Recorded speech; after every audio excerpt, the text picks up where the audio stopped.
This is A's Cast Live, your comprehensive look at the Oakland Athletics. Drive to deep center field. Going back, Hernandez at the track, right to the wall. Gone! Elvis Andrus! And 29 other MLB clubs. High drive, deep left field. Nino left the building. Guerrero lifts one to left field and gone. Oh, Tony, that was a moonshot out there in the right center. Alonso defends his title, the 2021 Derby champion. Join us as we take you inside the baseball universe, from OPS Plus to juiced balls to game-changing moments. We have you covered. Spend your afternoon with us next from the town, only on A's Cast Live. Here's Chris Townsend. Well, I can tell you today that it's all smiles. Today is a really, really special day. And we love the fact that David Feldman, our A's historian, is going to be by a top 10, an A's top 10 for green and gold history at 1:30. Love that. We'll replay my interview with Vida Blue that I did on Saturday for the 1972 World Series team. Love that. Chip Caray, longtime voice of the Braves, of the Caray family fame, will be here at 2:30. Love that also. But coming up here, you got the number, right? Coming up here is Greg Koenig. Greg Koenig. His son Jared is making his debut. I have known Greg for almost 30 years. And I remember when he was talking about, hey, my son's pretty good. Colleges are looking at him. And to think about this kid's journey to go from independent ball, pitching in Australia. I mean, you're pitching around the world. Guys like that never think they're making the big leagues, or maybe they have an outside hope. But, you know, you're not a bonus baby. You're not a guy that they're rushing to the big leagues. I mean, this story is unbelievable. And it's one of the reasons why you sign with the A's. You know what? I totally forgot to tell him our number's not coming from the Bay Area. Did you text him? That's what I just sent him because he didn't answer the first time. Yeah. Yeah, just a little inside baseball here. When we call people, it comes, is it a New York number or? It's Boston now. It's a Boston number, so people are like, who the hell's calling me? Greg, are you there? Mine says Google Meet. Yeah. Well, buddy, I was just telling the story about how I've known you for almost 30 years. And yeah, I remember when you were talking about your son, that colleges were looking at him, and you guys were just so happy about that. And to think that his incredible journey, and I mean, pinch yourself. You're in Atlanta, and your son is making his Major League Baseball debut today. This is amazing for your family. We're blown away. You know, Chris, my wife's in New York City because she's with Kevin's girls, taking them to the city for a week. So she can't even be here. So she's finding a sports bar so that she can watch this thing. So I had to come in. My younger son Ian's here. My dad flew in from South Bend. I've got some friends from high school. My college roommates coming in. It's ridiculous, dude. I don't even I don't know what to say. I mean, it's such a surreal experience. The whirlwind of stuff going through, and I'm so proud of the kid for he's come so far in so many battles and so many obstacles, and all of a sudden it's like, what? I remember when the A's signed him, and I texted you. It's like, I mean, when you sign with the A's, clearly anything can happen. Tell our audience, though, about your son's journey, multiple colleges, independent ball, pitching around the world. Just tell us a story how he got here. You got it. Well, it started in high school. It pitched for Aptos High School. And he was part of a tandem staff there that was excellent, and we just about won CCS his senior year. We came up short against St. Ignatius. at Washington Park there, I think in San Jose, or that might have that was actually at Spartan Stadium, or San Jose State Stadium now, whatever. It was unreal. So, from there he had, a little recruiting at some major schools. San Diego State had looked at him. What caught his eye was Central Arizona, which is an outstanding D1 JUCO. They saw him pitching at some event in Phoenix, and he was able to get a full ride there essentially. Even for a JUCO, it was kind of nice. I didn't have to worry about anything. He went off there, and he went 11-1 there and did really well. And then the Chicago White Sox drafted him in that 35th round in 2014. Now, that was exciting, right? We thought, hey, a good chance here. But that was the year Carlos Rodon signed for Overslot.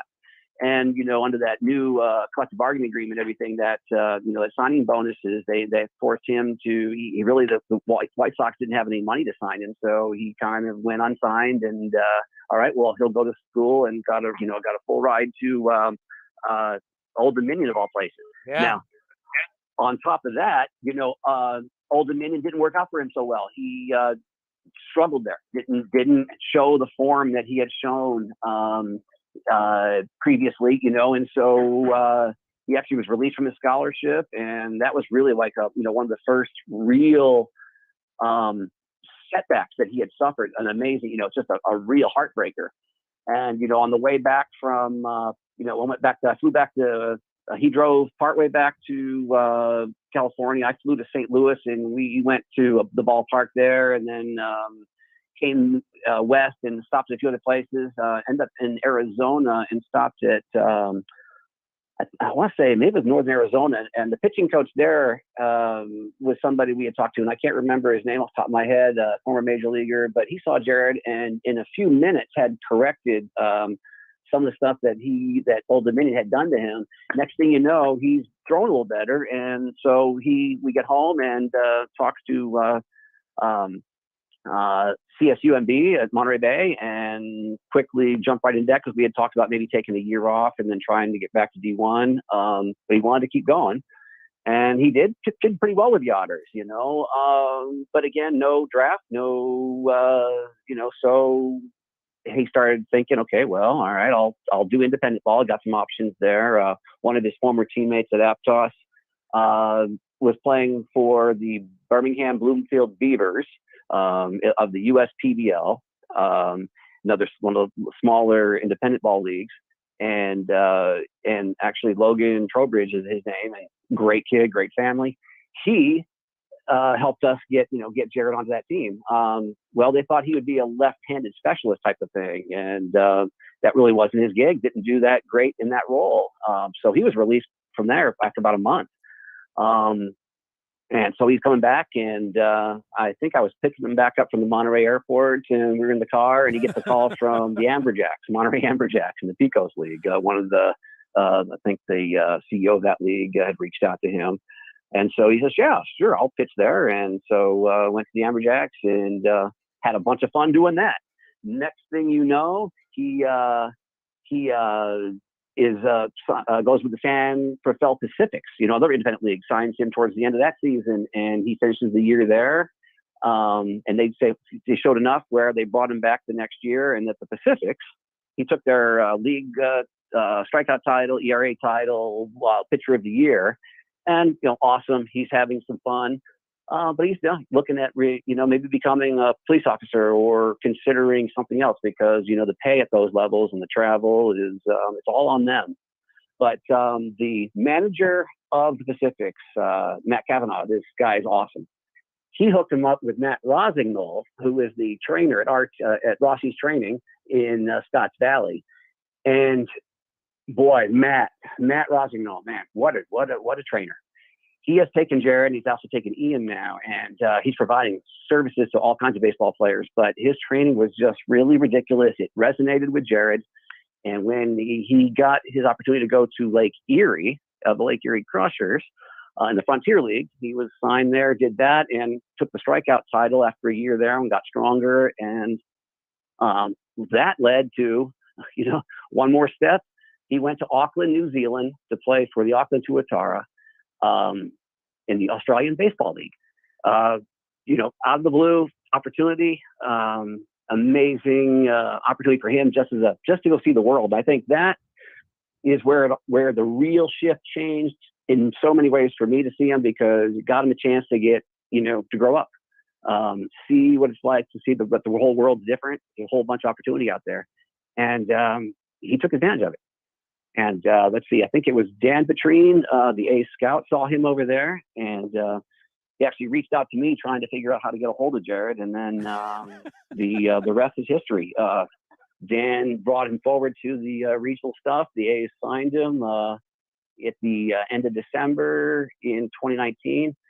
And he came home just as my dad and I were going to Auckland to see him. So my dad and I went to Sydney and then to Auckland, saw a bunch of the rest of the season for the ABL, watched Auckland win its league, and celebrated with those guys there while Jared was back here getting ready to go to spring training.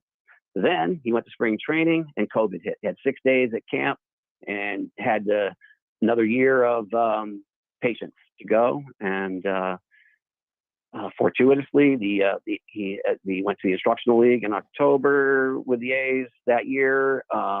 Got assigned to Midland last year, pitcher of the year there, league ERA title for the Central AA, and that earned him this spot this year. And wow, AAA.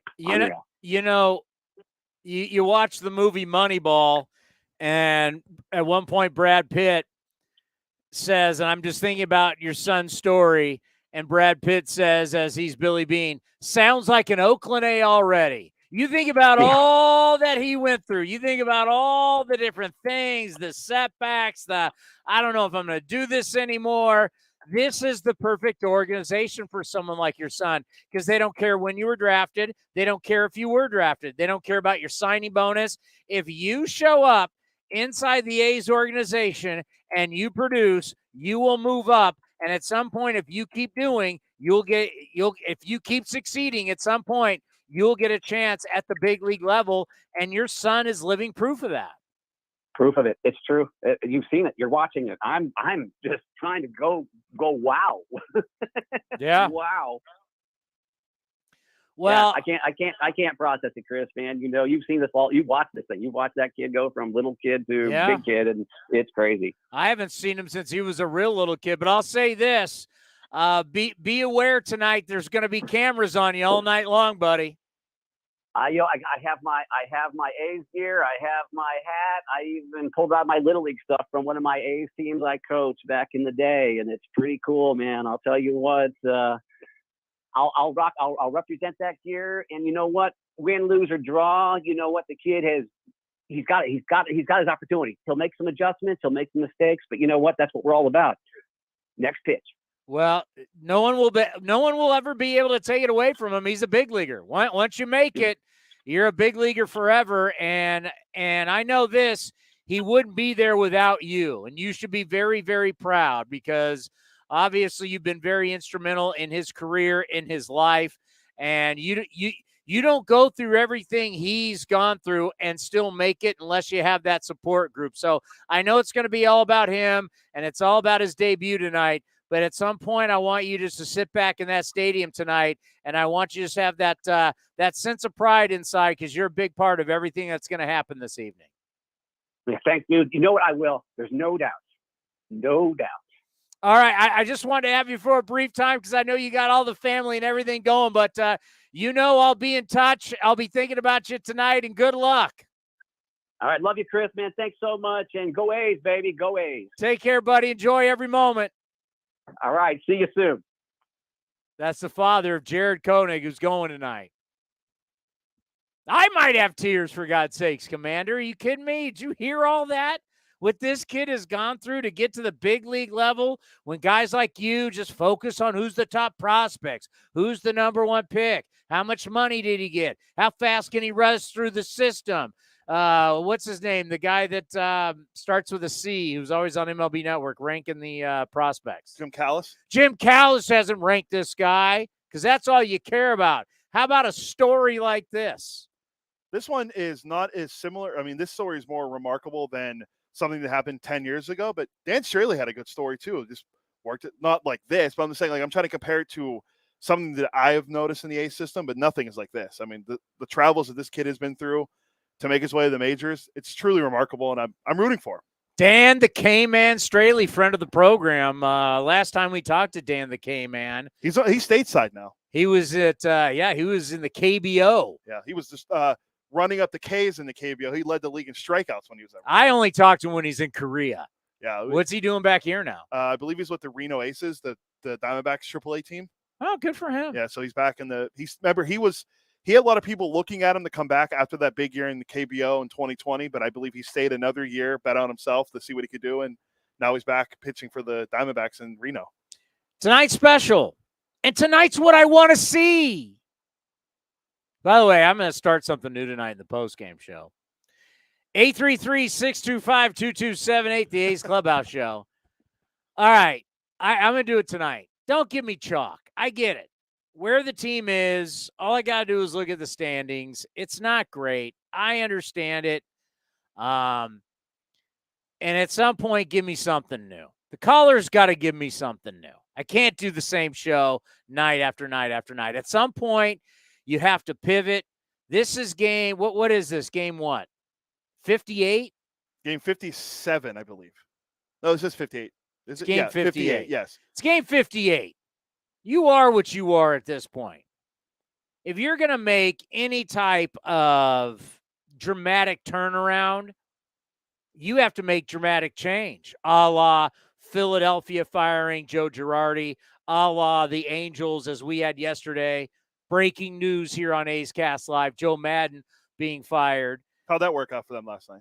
It worked out great. They win 10. They got into the 10th inning without losing. They've now lost 13 in a row. Mike Trout left the game with an injury, which is a record for them. They'd never lost 13 in a row. We'll go back from the notes yesterday that no team in the history of baseball. Now we have more teams making the postseason than ever before, but no team has ever lost that many in a row and made the playoffs. I heard that one. Another one I heard was no team that was 10 games or more over 500 won on a losing streak of this length ever, I believe is the one I heard. The what? They were 10 games over 500 at one point, and now they're on a 13-game losing streak. No team has ever done that, is what I heard. I had it. I don't know where the notes are, but I had it in my hit yesterday, my third inning hit. Let's not forget, there was a point where the Angels were in first place. It was like May 15th or something like that. They were in first place. Since then, if my memory serves correctly, they've gone, with that loss last night, 3-17 since that point, including losing 13 in a row. Would you like to hear? I got some audio. I got Perry Manassian after the decision was made yesterday. Old Perry? Yeah, he's not a friend yet. We haven't got him on the show, but hopefully soon. But here's. I want new skipper Phil Nevin. Apparently seems like the team likes Phil Nevin. I mean, there were some quotes in an article I was sent that seems like they're high on him. I mean, it's been one game. Let's see how it goes the rest of the season. They're high on him. I know. Well, that's good. But let's see. It's good for them to be high on you, because when they're not high on you, you lose your gig. So a la Joe Madden. Apparently. I'd be a little worried after one game if they're not high on them. Let me play this for you, Perry Manassian, and then we can talk about something that happened that is kind of flying under the radar with the Angels and Joe Madden and Mike Trout. But here's Perry Manassian after the decision to let go of Joe Madden yesterday in Orange County. Felt like it was the best interest of the club going forward to make a change at the managerial position. And I love Joe Madden. I love the person. I love the conversations. Met with him this morning. It was really tough, but my job in this position is to do what's best for the organization day in and day out. And I don't take that lightly. I wake up thinking about it. I go to bed thinking about it. And where we were today, waking up today, I felt like it was the right thing to do. Just thought it was time for a new voice. And we have not played well. The last 2 weeks have been really tough. You guys have seen it. So there hasn't been one phase of the game where we've been good. We've struggled on the mound. We've struggled at the plate. We've struggled defensively. We've struggled base running. The one thing I will say is the effort's been great, and I believe in this group, and I know we've gone through a tough stretch, and we have 106 games left, and I'm excited about the 106 games. there's Angels GM Perry Manassi, and after letting go Joe Madden, Phil Nevin took over, and well, they lost their first game under Phil Nevin, but 106 games left, and he's excited. All righty, coming up next, I'm going to tell you why I didn't buy any of that. Next, right here on A's Cast Live. The Coliseum has gone by many names, but none better than the Last Dive Bar. Hi, everyone. Ken Korak here, and my friends at Last Dive Bar are helping us celebrate our longtime home. Last Dive Bar has the most unique merchandise for all Oakland baseball fans. T-shirts, sweatshirts, the Ray Fosse line, and my personal favorite, the lights have taken full effect. Visit their website at lastdivebar.com or follow them on social media at Last Dive Bar. All proceeds are invested back into the A's Community Fund and their affiliated charities. Go to lastdivebar.com. That's lastdivebar.com. Like sports, business is about winning. Championship decisions are business decisions based on what it takes to help your company win. And that's why there's UBO Business Services, specializing in helping you win every day by streamlining workflows, managing documents, and providing the best-in-class office technology. Make your championship decision with UBO Business Services. Visit them at ubeo.com. That's ubeo.com. August 6th is International Trading Card Day, and Topps wants to celebrate with you. Visit your participating local hobby shop, where you will receive a free pack of cards, plus a special card if you purchase $10 or more of Topps products, while supplies last. Post your packs on social media using the hashtag ToppsITCD, and follow along with @Topps. Visit Topps.com for more information. Coming in at 5'3", it's number one mom. She switched to Xfinity and got the all-new 3-for-1 bundle. Unlimited internet, streaming, and Xfinity Mobile. All for what you could pay wireless companies for just one 5G unlimited line. Boom shakalaka. Go to Xfinity.com/3-for-1, call 1-800-XFINITY, or visit an Xfinity store today. Limited time offer. Restrictions apply. Xfinity Mobile requires post-pay Xfinity internet. After 24 months, regular rates apply to all services and devices. Some things just go together. Peanut butter and jelly, cookies and milk, Oakland and Kaiser Permanente.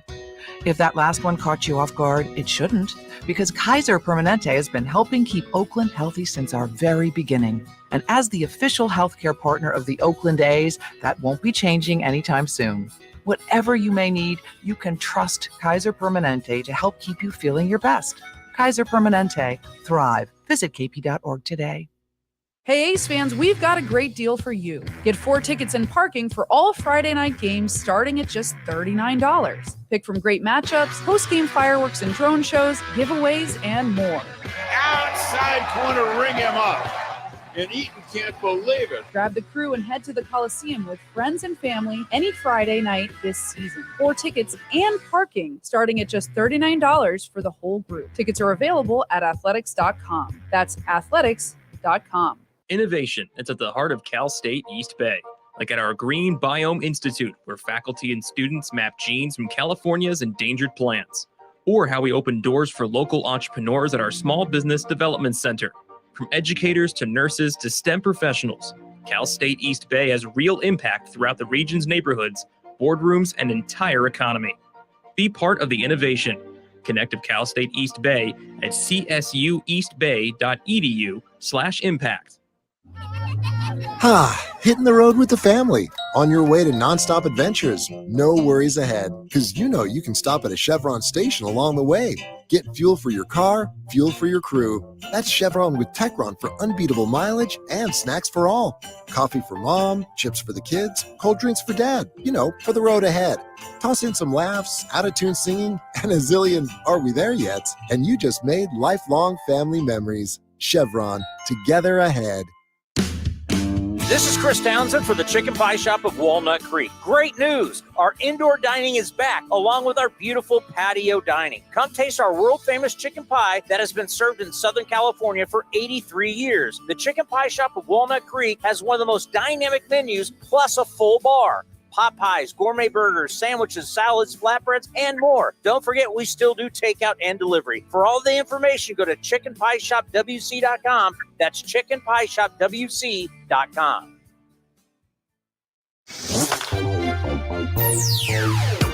Streaming from the East Bay, A's Cast Live continues with Chris Townsend.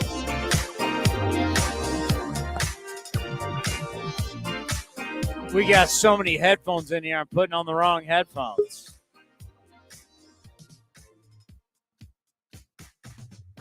All right. I got to plug in some stuff here. I want to hear your take on this Perry Manassian quote that we played before break about Joe Madden. Did you buy any? I mean, seriously, did anybody buy any of that? I didn't, but I have the reason why I don't. Did you buy any of that? I don't know. I mean, that I love Joe Madden. I'm a big Joe Madden fan. I just felt that we had to get rid of Joe Madden. Remember, like Manassian didn't hire him either. That's not Manassian's guy. No, I don't know how much that works with Artie Moreno. He just said he's a big Joe Madden. He loves the conversations. Yeah, you could love the conversations off the field, but what about the stuff about the game? He just said that he loves the conversations that he had with him. I'm just going to tell you, what I heard there was a load of crap. And I'll tell you this. I'm looking at that situation. Perry is on the clock. He's only in year 2. Yeah, if you ask me, I'm going to say Perry is big time on the clock. No question about it. Now, before we get to Feldy, what do you mean by just year 2? He just fired his manager. Well, not his manager. No, that's his manager. He just fired his manager. He's now going with Phil Nevin. You're only going to get so many hires. You got Mike Trout in his prime. You got the unicorn. You got all this talent around you. You got all this money. He's on the clock. I don't know what his contract length is, but I'll tell you it does not matter because Artie Moreno doesn't care. Artie Moreno wants to win. And the reality is that this guy was supposed to make it all happen with Joe Madden.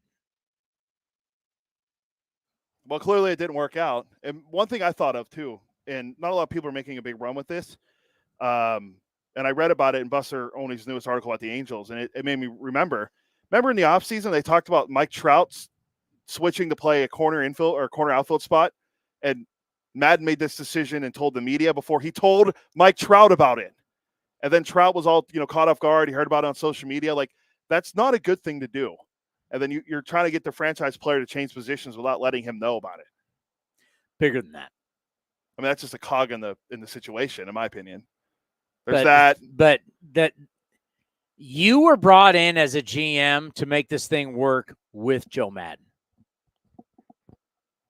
And clearly, that's why you were hired. Yeah, there's something there that's not. We'll never know about. You weren't hired to come in and restructure the organization. Does that make sense? Am I making sense to everybody? From a business standpoint, he was hired to come in and win now with the Angels. You were brought in as support to Joe Madden and Mike Trout and to Shohei Ohtani. That's what you were brought in for. You weren't brought in to restructure the entire organization. You've now come in, haven't been able to fix the pitching like everybody wanted. You still got a 6-man rotation. I mean, it's a mess. It's an absolute mess. And I love it. And you throw that Raleigh monkey up there all you want. But they got pitching problems. Rendon still can't stay healthy, and you got that big contract. Yeah, that's a big one. But in the end, Perry was not brought in to be a builder and a remodeling. It's not like he came in, take it down to the studs, and rebuild the house. He came in to win with what they had and Joe Madden. You now get rid of Joe Madden. You now have Phil Nevin, which you got to pray to God they start winning. Then maybe you can sell, he's a Orange County guy everybody down there in the baseball circles remembers him. It's a great Cal State Fullerton guy, made an all-star team with the Padres. You know, I don't know. Maybe that's a success story. But if you then have to go now and find another manager, now you're on the third manager, and you don't win at the start of next year, Trout's not getting younger. No, he's not staying Payday's healthy. coming for Ohtani. You still got to pay Rendon. You still don't have pitching. All right, let's bring in Feldy on this one. Feldy, I don't know how you're reading these tea leaves down in Anaheim, but to me, whatever the GM is trying to sell, I'm not buying, because he came in here, in my opinion, he came in here to make it work with what they have. Now you get rid of the manager. Now you're just out there. You're on the lake fishing. Well, you're a Joe Madden fan, obviously. Big Joe Madden. See, not everybody is a big Joe Madden fan. And dealing with Joe Madden on a day-to-day basis, from what I've been told, people around not only the Angels, but the Cubs and the Rays before that, is Joe Madden can be quite a load. He can be quite a load to deal with. And so there stuff like Cody was saying that we're not privy to that is going on besides just what's happening on the field. And believe me, when they lost on Sunday in Philadelphia, a game looked like for sure they're going to win. They're going to snap the losing streak. He brings his closer in the 8th inning, something he talked about he wasn't going to do most of this season, but he does it because he's in desperation mode. It doesn't work. Harper hits the grand slam. They take the lead. Now he takes his closer out in the 9th inning. He brings in Jimmy Herget. Well, that's disaster waiting to happen, and that's what happened. Disaster. I thought then he was done. I really did. I thought that was the end of Joe Madden. You know, I said yesterday, because it happened during our show, I said, if you followed Joe Madden, especially from the time with the Cubs, I got this sense at the winter meetings in San Diego when Rossi was getting the job with the Cubs, is that there's an arrogance around Joe Madden. Sure. Has he earned it? Sure. I mean, winning a World Series, he's had a lot of success in our game, whether it's been a coach or a manager. But there, you can tell there's that. And if things are not going well, that kind of arrogance, as you said, would rub you wrong. Yeah, and Cody's right. You're right. We don't know exactly what went on. But now, as a general manager, you fired the guy that it was supposed to work with. You now make Phil Nevin the guy. And some people thought Phil Nevin would get an opportunity to be a big league manager. For Perry, he's on the clock too, wouldn't you say? Yeah, I mean, this is his team, right? He's got to deliver now. And he's working for an owner who wants results.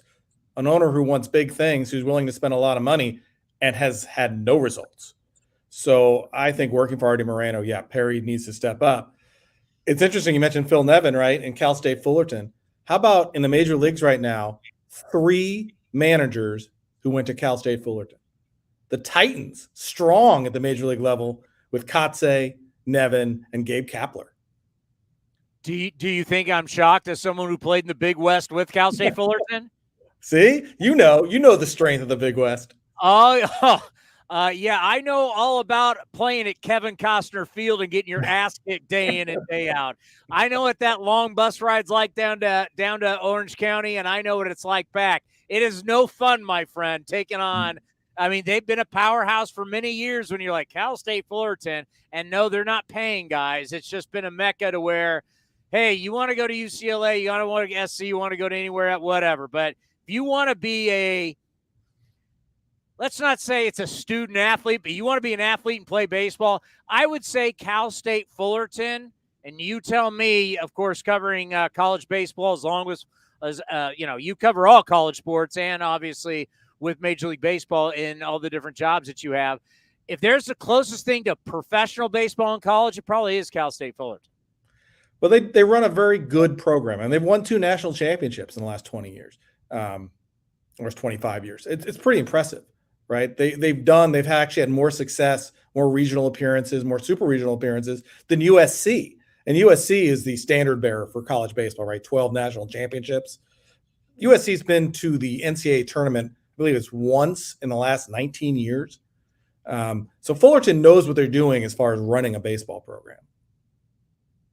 All righty, you ready for a top 10 list? This is going to be good. It's been a while. You're not rusty, are you? You ready to rock? This one's good. This was good. This was from again coming from Cody, talking about Bay Area players who played for the A's who grew up in the Bay Area, and there's a lot of people to choose from. And just right away, we're not including on the list the Hall of Famers of Bay Area baseball, and that's Eck, Ricky, and Dave Stewart. We're going to just put those guys are in a different category, so they are not going to be part of our top 10 today. Now, this is something that I threw out there. Just want to know if did you have to be born here? He's not born here because Ricky wasn't born here. He was born outside Chicago. But to me, it's about going to high school here. Your formative years. You're going to high school in the Bay Area. I knew it. Ricky's out. Ricky is out. He's not a Californian. All right. So obviously we go honorable mention, and I have a feeling a couple of our friends are going to be on this list. Yeah, definitely a couple of our friends. A couple of the A's pregame show host, and that's Shooty Babbitt, who went to Berkeley High School, played with the A's for 1 year, and Bip Roberts, who went to Skyline High School in Oakland. Both honorable mentions. Fine players, not long careers with the A's. Shooty only the 1 year in 81, and Roberts only played 1 year in 98. Bip had a great career. I mean, I grew up watching Bip with the Padres. You think about him being the All-Star, with the Cincinnati Reds. Bip played with some unbelievable players, too. I mean, when you talk about knowledge of just hitting and how to play the game, when you're around guys like, Tony Gwynn, Roberto Alomar, Bip Roberts is a very, very interesting. What a tremendous career he had for a guy that, let's face it, a lot of people probably thought little guy runs a little bit, probably won't play that long, probably didn't really give him a chance at the big league level. And remember, he was a Rule 5 guy, too. Yeah, and Bip owned Pedro Martinez. You look at their matchups, Bip, for whatever reason, he owned Pedro. I know, that's incredible to think that you could own Pedro Martinez.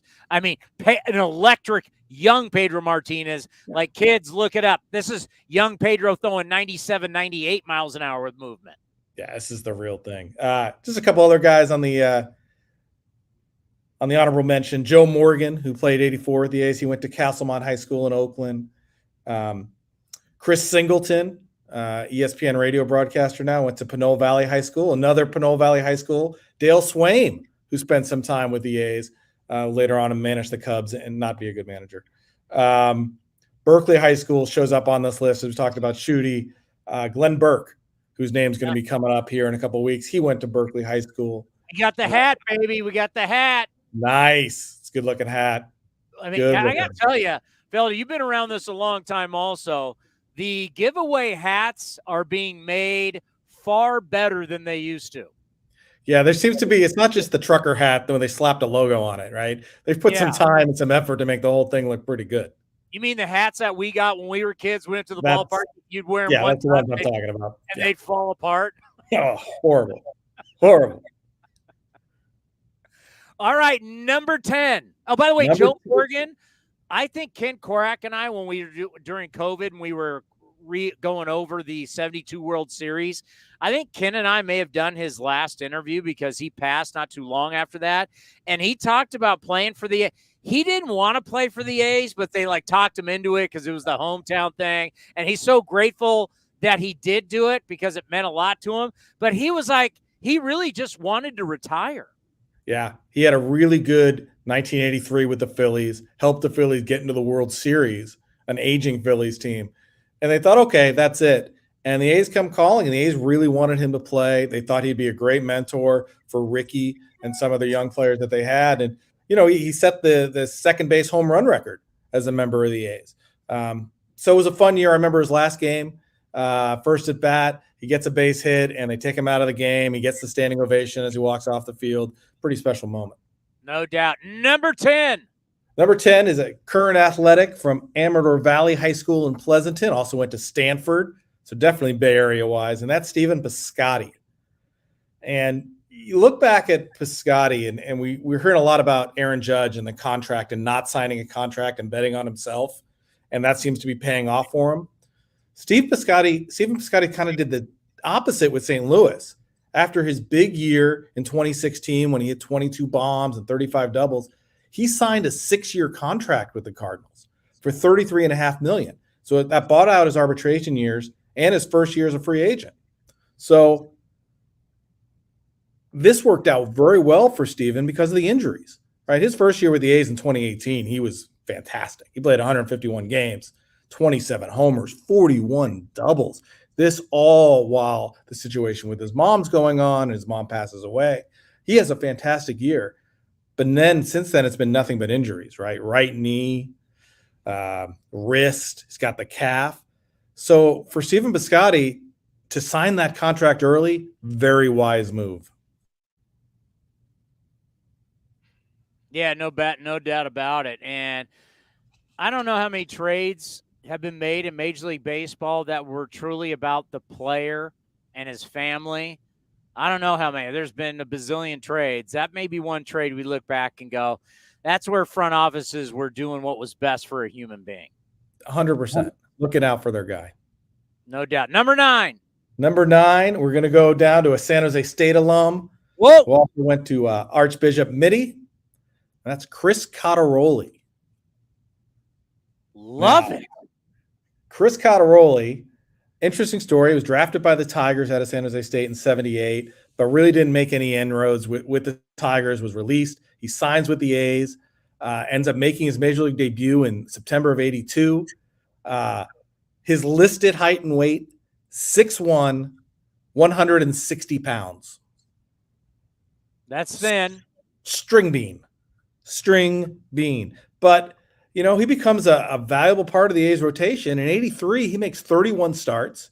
He goes 12-12 on a bad A's team, 2 shutouts. In 85, he led the AL with 37 starts. Another bad A's team, 14-14. You know, he was kind of a linchpin on the A's rotation on those bad post-Billy Ball years. 104 starts, 38-42. But he took the ball almost every chance he got. A little injury prone in 84. But Chris Cotteroli, local kid from San Jose, skinny, made his mark with the A's. I have a feeling, I live in San Jose. I've lived in San Jose my entire adult life. I have a feeling the South Bay is going to be represented on this list. Could be. You've never been to my house, but right across the street from my house, it literally is just a pitch. A golf ball pitch is the Little League field a lot of these guys played on that are in the big leagues. Nice. My boys would have played there, but I had twin girls, so that never happened, Billy. Number 8. Number 8 from St. Francis High School in Mountain View, Eric Burns. Burnsy. Eric Burns, drafted by the A's out of UCLA. He's the guy who makes his Major League debut in August of 2000 in Cleveland and gets thrown at. He gets thrown at by Steve Reed. Major League debut, he's getting thrown at. Are you serious? I don't know. No, it was unbelievable. There were some stolen bases and some other things, and Reed knocks him down. And Burnsy, I remember this because we were in the hotel after the game, and his eyes are on fire and his hair's going. He was so jacked up by the whole situation. Burnsy, I've seen players get hot before, but I have rarely seen a player as hot as Eric Burns in 2003. When you look at this 59-game stretch from the end of April to the end of June, culminating in the cycle versus the Giants in San Francisco, 59 games, he had 352, 11 homers, 41s driven in, an OPS over 1,000, could do no wrong. You rarely see someone get this hot for that long. I've never seen a guy get colder right after a hot streak like Eric Burns did right after that. His next 28 games, 9 for 95. That's an 0.95 average with no homers and only 2 runs batted in. So in one season, you saw the best of Eric Burns and the absolute worst of Eric Burns. Speaking of getting hot, he told the story one time on A's Cast Live.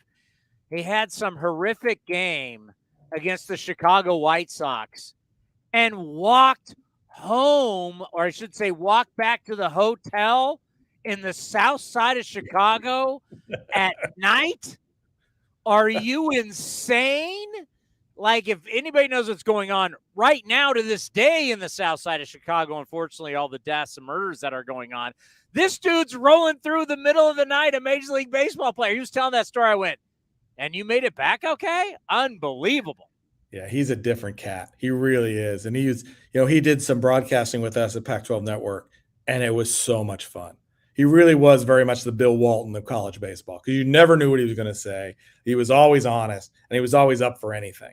I think unfortunately, he's not on MLB Network anymore. I wish he was because he's so enjoyable. But he's got the Savannah Bananas going. And if you've seen any of those highlights or those clips, that looks like a total blast. Yeah. Did you see the one where they did the red carpet for him as he came to the plate, but he did the whole red carpet? It was like, you know what?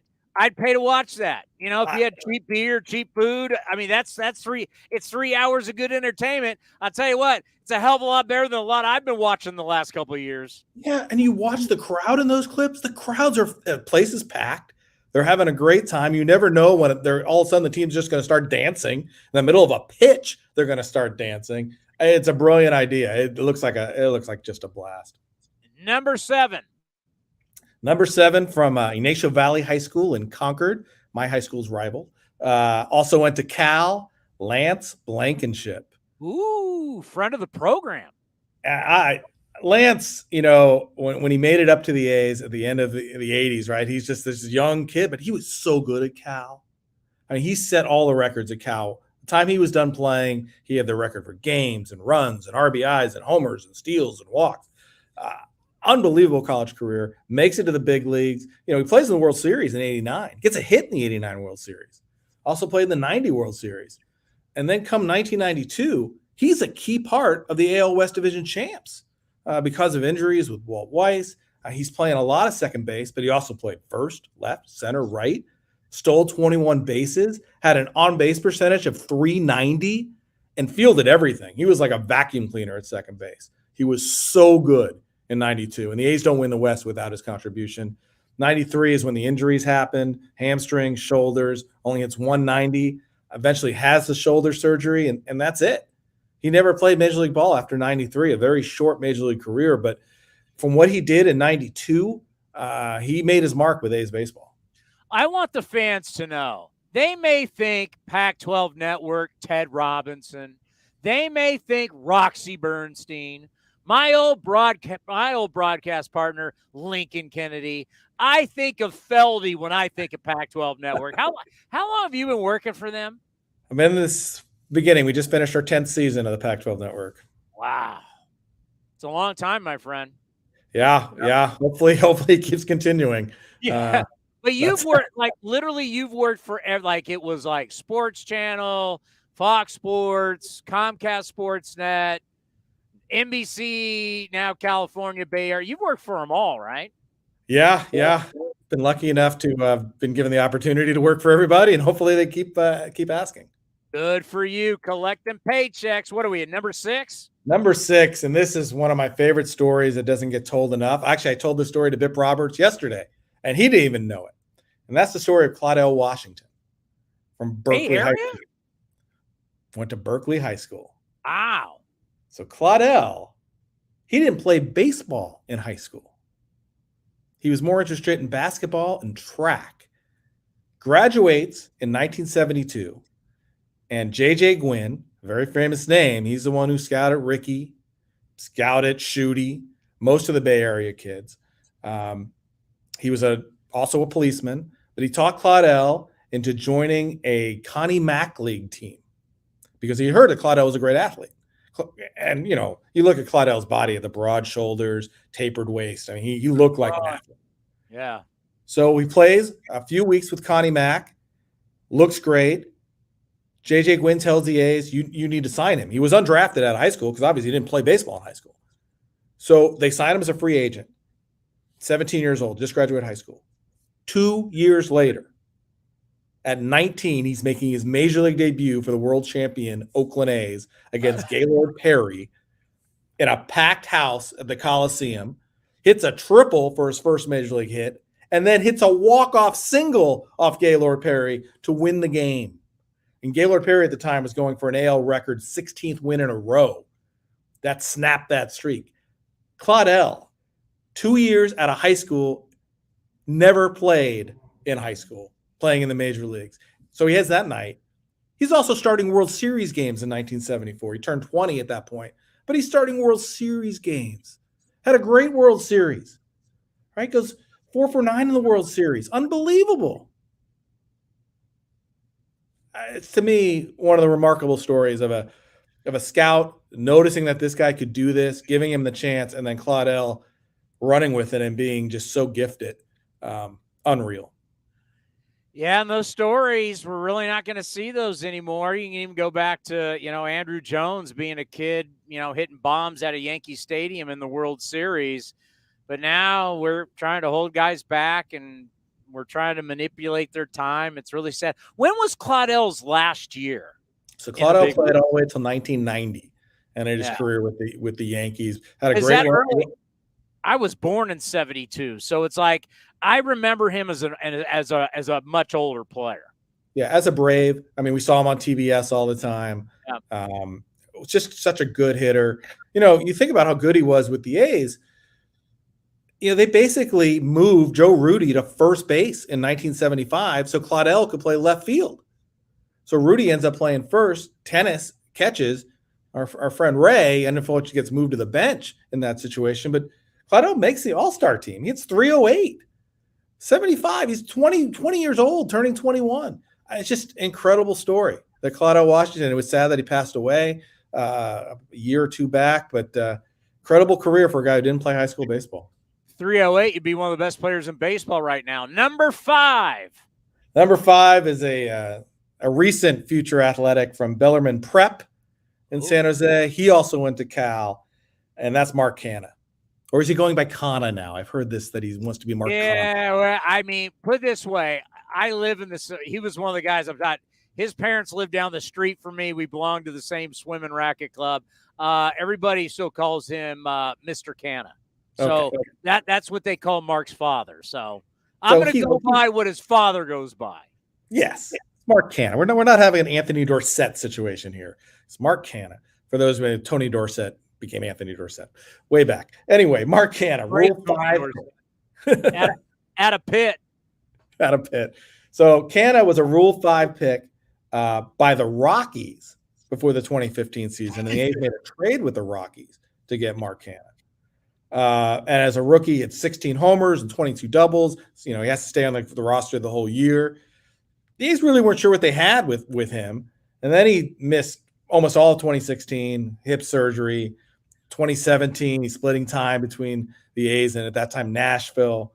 It wasn't until 2019 where he finally kind of found his groove as a major league hitter, right? With a 396 on base percentage, hit 26 homers, drove in 80 runs, and just became a force, right? And that's what Rule 5 picks don't often pan out. And by far, Mark Canna is the top Rule 5 pick in Oakland history. There's just very few guys who pan out like this. The most famous one being Roberto Clemente, who was a Rule 5 pick from the Pirates off the Dodgers. A decent little player. George Bell was another one that worked out, but you don't really hear much. Bell was a Rule 5 guy? He was a Rule 5 pick by the Blue Jays. So for the A's, they strike gold with Canna. He set the A's record with 27 hit by pitch. Got hit 80 times all time as a member of the A's. Just a really good player for the A's for a lot of years. In that 2019 season, the wild card year, those are huge numbers. And finding his stride, getting on base. Here's one thing no one realized, and I remember in an interview with him, and he didn't realize.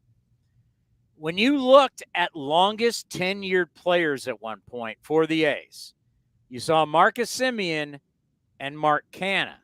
Now, because you mentioned the hip surgery and everything, from just a pure employment standpoint, right? Even though you're getting hurt, even though you're hurt, you didn't play, you're getting paid. From a standpoint of employment, Mark Canna, with that whole Rule 5 selection deal, he was the longest tenured A. He had been here longer than anybody. Now, he didn't play in all the games, but from a standpoint of being paid by the Athletics, at one point, he was the longest tenured guy. Yeah, unbelievable. Canna and Simeon starting that 2015 season. Number 4. Number 4, guy we've talked about before, a guy I love from Balboa High School in San Francisco, Mike Norris. Oh. This is a Charlie Finley draft pick, right? He was the A's first-round pick in 73 in the January draft at the time. That's a Charlie Finley pick, and he struck gold. And we can't say it enough. His major league debut in 75, right? 2 years after being drafted, 3-hit shutout. And this is taking Catfish Hunter's spot in the rotation. So you're replacing a future Hall of Famer, and you go and throw a 3-hit shutout. His next start, 7 innings, only 1 hit. This is a future Hall of Famer, gets injured in his 3rd start, and then it's a rocky road until 1980 when he puts together one of the greatest seasons. 22-9, 2.53, 33 starts, 24 complete games, 5 times pitched 10 innings or more, including 14 innings versus Baltimore, a game the A's win on a Tony Armas grand slam, wins a Gold Glove, and unfathomably finishes 2nd in the Cy Young voting because 3 voters left him off the ballot. That still bugs you. You've mentioned that multiple times. I can't get over it. The 3 vote, and it wasn't East Coast voters either, right? I think it was Milwaukee, it was Anaheim, and Chicago left him off the ballot. How does that, or Kansas City, not Chicago, Kansas City. How does that happen? And Kansas How City did a guy who was 22-9 get left off the ballot? And to educate the kids out there, back then, Chicago, White Sox, and Kansas City were in the same division as the A's. So it's not like today where, they're in the Central. No, they were all in the West together, so you would have saw him. You would have saw him, and just look at it's unbelievable. So Steve Stone wins the Gold Glove. Good for Steve Stone. Didn't deserve it. Mike Norris deserved it. If you look at articles now when they redo voting, that's always a big one. The 1980 AL Cy Young. There is no doubt. Norris, the other thing that makes him special to me, after he had the arm surgeries and he had his drug problems, he works his way back. In 1990, he makes the World Championship A's roster. He makes the A's bullpen. Unbelievable, right? He even pitched well. He only pitched in 14 games with an ERA of 3. There was a roster crunch with another Rule 5 guy, Reggie Harris. That kind of cost Norris his spot. But he made it back. And still, to this day, the only Oakland pitcher to record a win in 3 different decades. Addiction is something that's very sad. And the fact that he made the comeback like he did and the change in his life at that time, it's pretty amazing. It really is. He even played with the San Jose Bees down there for a little bit. All right, waiting, number 4? Number 3. Number 3. From Will C. Wood High School in Vacaville, Jermaine Dye. Vacaville. We're going up 80, huh? Vacaville, still part of the Bay Area. Yeah. And we know that the Jermaine Dye coming in 2001, solidifying the lineup, hitting 297 over the last 61 games with 59 runs batted in. But this is the thing I think gets lost when we talk about the A's and spending money and everything. So Jermaine Dye breaks his leg in the playoffs with a foul ball, spider fracture, awful, brutal, gruesome injury. The A's still sign him. He's a free agent now, and the A's sign him to a 3-year, $32 million deal. So they spent the money on Jermaine Dye. He bought out his last year of arbitration and 2 years of free agency of Jermaine Dye. And this never gets talked about, but this happened. The A's spent the money to keep him. Now, he had a solid year in 2002, even coming back from the injury. He had 24 homers, 86 RBIs, then had a terrible 03 with the shoulder problems and the knee. He came back in 04 and was Jermaine Dye again. But the A's spent the money on him, and I don't think the A's get credit for that. Yeah, now he's does a lot in the community there in Illinois and plays a lot of golf, living the dream. World Series MVP, pretty good. Yeah, no doubt about it. With another Cal Bear, our buddy Jeff Blum. You think about the Cal representation on that White Sox team. Number 2. Let's stick with the Cal, and from St. Mary's High School. Another Cal, Marcus Simeon. I mean, when all is said and done, and we look back in A's history and we look at the great shortstops, and you look at Campy, and you look at Miguel Tejada, and then you're going to look at Marcus Simeon, and Simeon is right there, right? Just huge years. In the 2019 year, 33 homers, 43 doubles, 92 runs batted in, 123 runs, played every day, finished third in the MVP voting. And where he came from when we first saw him in 2015 with his 35 errors, I've never seen a player improve as much as Marcus Simeon did at the major league level. The amount of work that he put in to become the player that he is. And even yesterday, he's off to a terrible start with the Rangers, but yesterday he hits 3 homers and has 7 hits in both games of a doubleheader. I think Marcus Simeon's about to get hot for the Rangers, and we've seen it before. This guy is, as much as anyone's, I've never seen anyone improve like Marcus Simeon. That year that he finishes third behind Trout and Bregman, I know there's been a lot of great players that played for the A's. I know Hall of Famer. Is that the best single season that we have ever seen from an Oakland A, throwing in the fact that he played shortstop, one of the most demanding positions in the game, and he did it every single game? It's right up there. And when you throw in the defensive part of it, that makes a difference because big difference. A big difference. But Jason Giambi in 2000 and 2001, he got maligned for his work at first base. No one picked the ball like Jason. He saved so many errors for Tejada and Chavez by the way he fielded. Tejada's year when he won the MVP was huge. Ricky in 1990, he could do it from both ways. And even Jose in 88, because Jose actually played defense in 88, one of the last times he did. But he was a complete player hitting 300. So those are the great years in Oakland history. And Simeon's right up there with them. Can I re-ask the question? Sure. I'm going to re-ask it this way. I'm going to take Ricky Henderson out, put him over here. Marcus Simeon's year that he finished third in the MVP is the best clean season in the history of the Oakland Athletics. And clean, I mean without performance-enhancing drugs. Well, sure. Okay. Compromise then. Yeah, we can compromise on that. Compromise, because that's I do know this, and getting to know Marcus over the years, getting to know his family, his wife, his dad, who was also a Cal Bear. I don't know if there's been a better human being to put on an A's uniform than Marcus Simeon. He's a top-notch human being.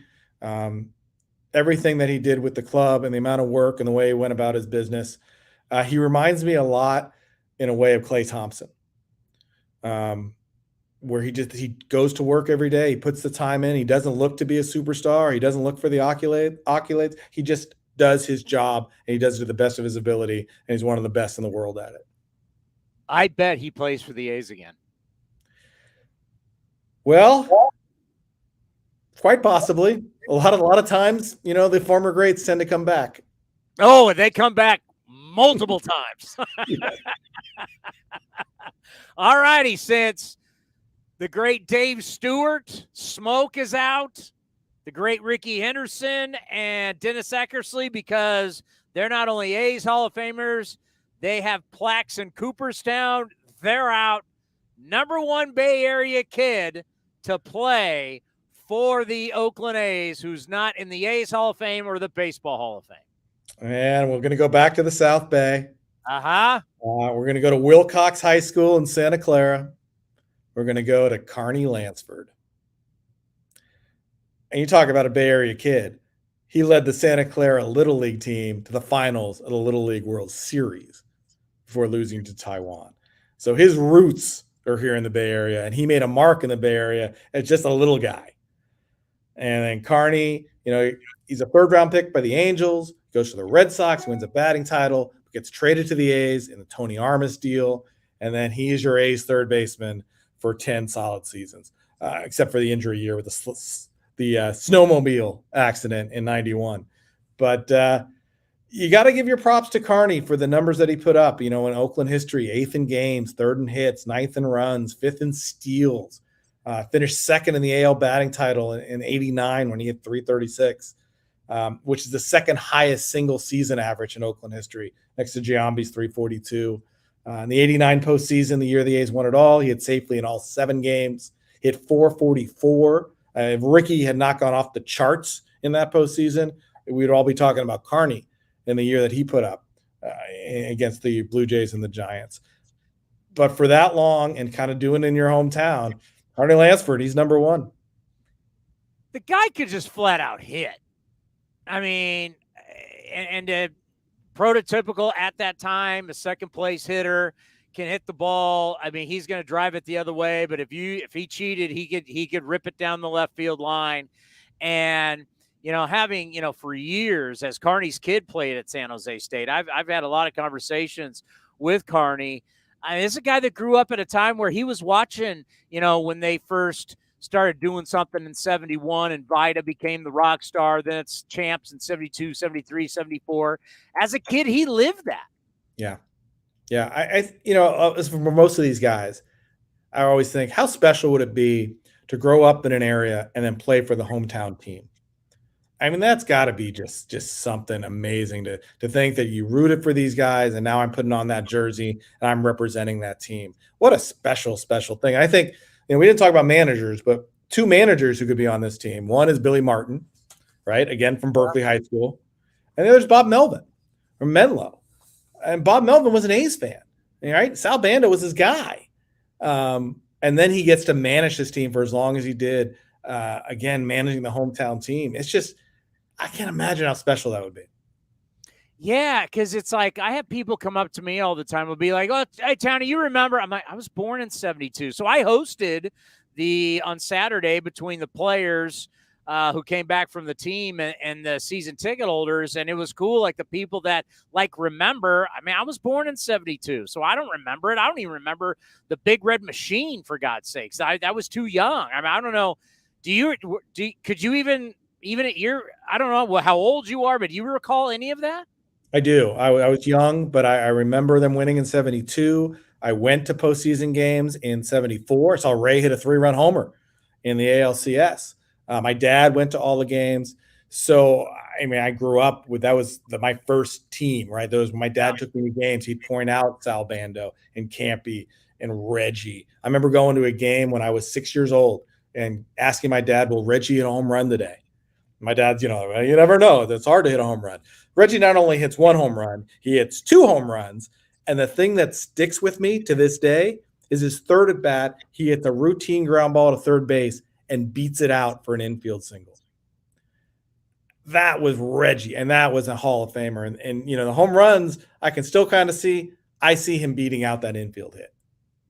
Yeah, I remember during COVID, we were with the Bucky Dent game, and Reggie's up to the bat. It's game 163, right? Or what it would count as game 162? It was 163. It was 163. And you thought of Reggie Jackson as, he's got the most strikeouts. He was still hitting 280. Yeah. Like we'd kill for 280 right now. Yeah. And you think about that game, right? And this is typical Reggie. Bucky Dent has the 3-run homer to give him the lead. Reggie went deep. Yeah. On the insurance run with the homer, because that's what Reggie does. Yeah, Reggie. The guy had a candy bar named after him, for God's sake. And the one-liners too. The straw that stirs the drink, or I didn't come to New York to be a star. I'm bringing my star to New York. Yes. So and then, of course, Catfish had the great line about the candy bar. The candy bar is just like Reggie. You open it up, it tells you how good it is.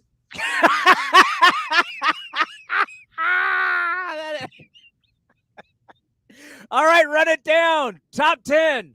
Top 10. Not counting Stu, Eck, and Ricky, but number 10, Stephen Piscotti from Pleasanton. Chris Cotteroli from San Jose. Eric Burns from Mountain View and St. Francis High School. Lance Blankenship from Concord, Unesha Valley High School. Claudelle Washington, Berkeley High School. Never played at Berkeley High School. Still made it to the big leagues in 2 years. Mark Canna from Bellarmine Prep in San Jose. Mike Norris, Balboa High School in the city. Jermaine Dye out in Vacaville at Wood High School. Marcus Simeon, St. Mary's High School in Cal. And number 1, Carney Lansford from Wilcox High School in Santa Clara. You are the best. What do you got going? Are you working into this road trip? Are you on Giants? What are you doing? No, I got all these games. We're out at the NBC Sports California studios bringing these games. And we got almost a Bay Area kid pitching for the A's tonight. Aptos is not quite the Bay Area, but it's close. So it'll be interesting to see a Major League debut. So I think he was born in San Jose, though. I know his father. I've known his father for almost 30 years. Greg, we had him on the show earlier. Yeah, this kid's story isn't this story the typical story? I should send you the interview. I had his dad go through every place that he's been. It's like it's total A's. It's like, hey, listen, A's don't care where you're drafted. A's don't care how much money you sign. A's don't give a crap about can you get people out? You can get people out. You're going to make the big league club. No, and that's the thing, and he proved it, right? Working his way back, and then in the minor leagues this year, he deserved this shot. He earned this shot to pitch at the major league level. I wish him nothing but success. I have no idea how it's going to go. Braves are a very tough lineup to pitch against, but he earned this, and that's what's cool. If you earn it, and then you're given that opportunity, and you can find that with this organization. Are we? It's early June. Are we starting to prep for college football? We actually are. We're looking at the season coming up, starting in September, looking at the games that we're going to have. College football, I think Media Day is next month down in LA. So as soon as we get through with the College World Series, it's all about college football. It's the best. The best time of year is when we got baseball coming down the stretch into the postseason with the NFL and college football. To me, you can have the NCAA tournament. To me, when you got baseball coming down to the end, football starting, college and pro, the best time of the year. Yeah, September and October are so much fun with all the events because such big games in baseball and then football getting rolling. Every event you go to means something in September because they play so few games. So every game is so huge. And, September baseball games, there's nothing like it. And the big out-of-conference matchups early in college football where teams, hey, you want to help yourself. You win one of these early games at non-conference, another quality opponent does big for you.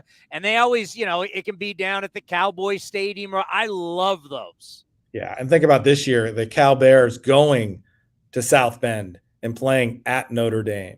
Cal at Notre Dame. That's just for us West Coasters. That's just so cool. Hey, do me a favor. Next thing you see our mutual friend Roxy Bernstein, ask him. I forget when's the last time the Cal won the Rose Bowl. Yeah. We try not to bring that up with poor Rox.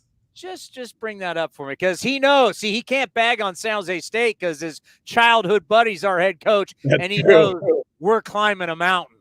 That's true. And we actually showed last year some sort of camp photo of Roxy and Brennan together. And Roxy's this little tiny guy, and the coach is big. It was hilarious. And, of course, we'll put the tractors out where the stands are supposed to be because they're going to be built. We just don't know when. Hey, I could talk to you all day, buddy. We always appreciate the time. Our A's historian with another top 10. Be well. We'll talk to you soon. All right. Thanks, Townie. Coming up next, one of the great A's of all time, Vita Blue, right here on A's Cast Live. The Coliseum has gone by many names, but none better than the Last Dive Bar. Hi, everyone. Ken Korak here, and my friends at Last Dive Bar are helping us celebrate our longtime home. Last Dive Bar has the most unique merchandise for all Oakland baseball fans. T-shirts, sweatshirts, the Ray Fosse line, and my personal favorite, the lights have taken full effect. Visit their website at lastdivebar.com or follow them on social media at Last Dive Bar. All proceeds are invested back into the A's Community Fund and their affiliated charities. Go to lastdivebar.com. That's lastdivebar.com. Some things just go together. Peanut butter and jelly, cookies and milk, Oakland and Kaiser Permanente. If that last one caught you off guard, it shouldn't, because Kaiser Permanente has been helping keep Oakland healthy since our very beginning. And as the official healthcare partner of the Oakland A's, that won't be changing anytime soon.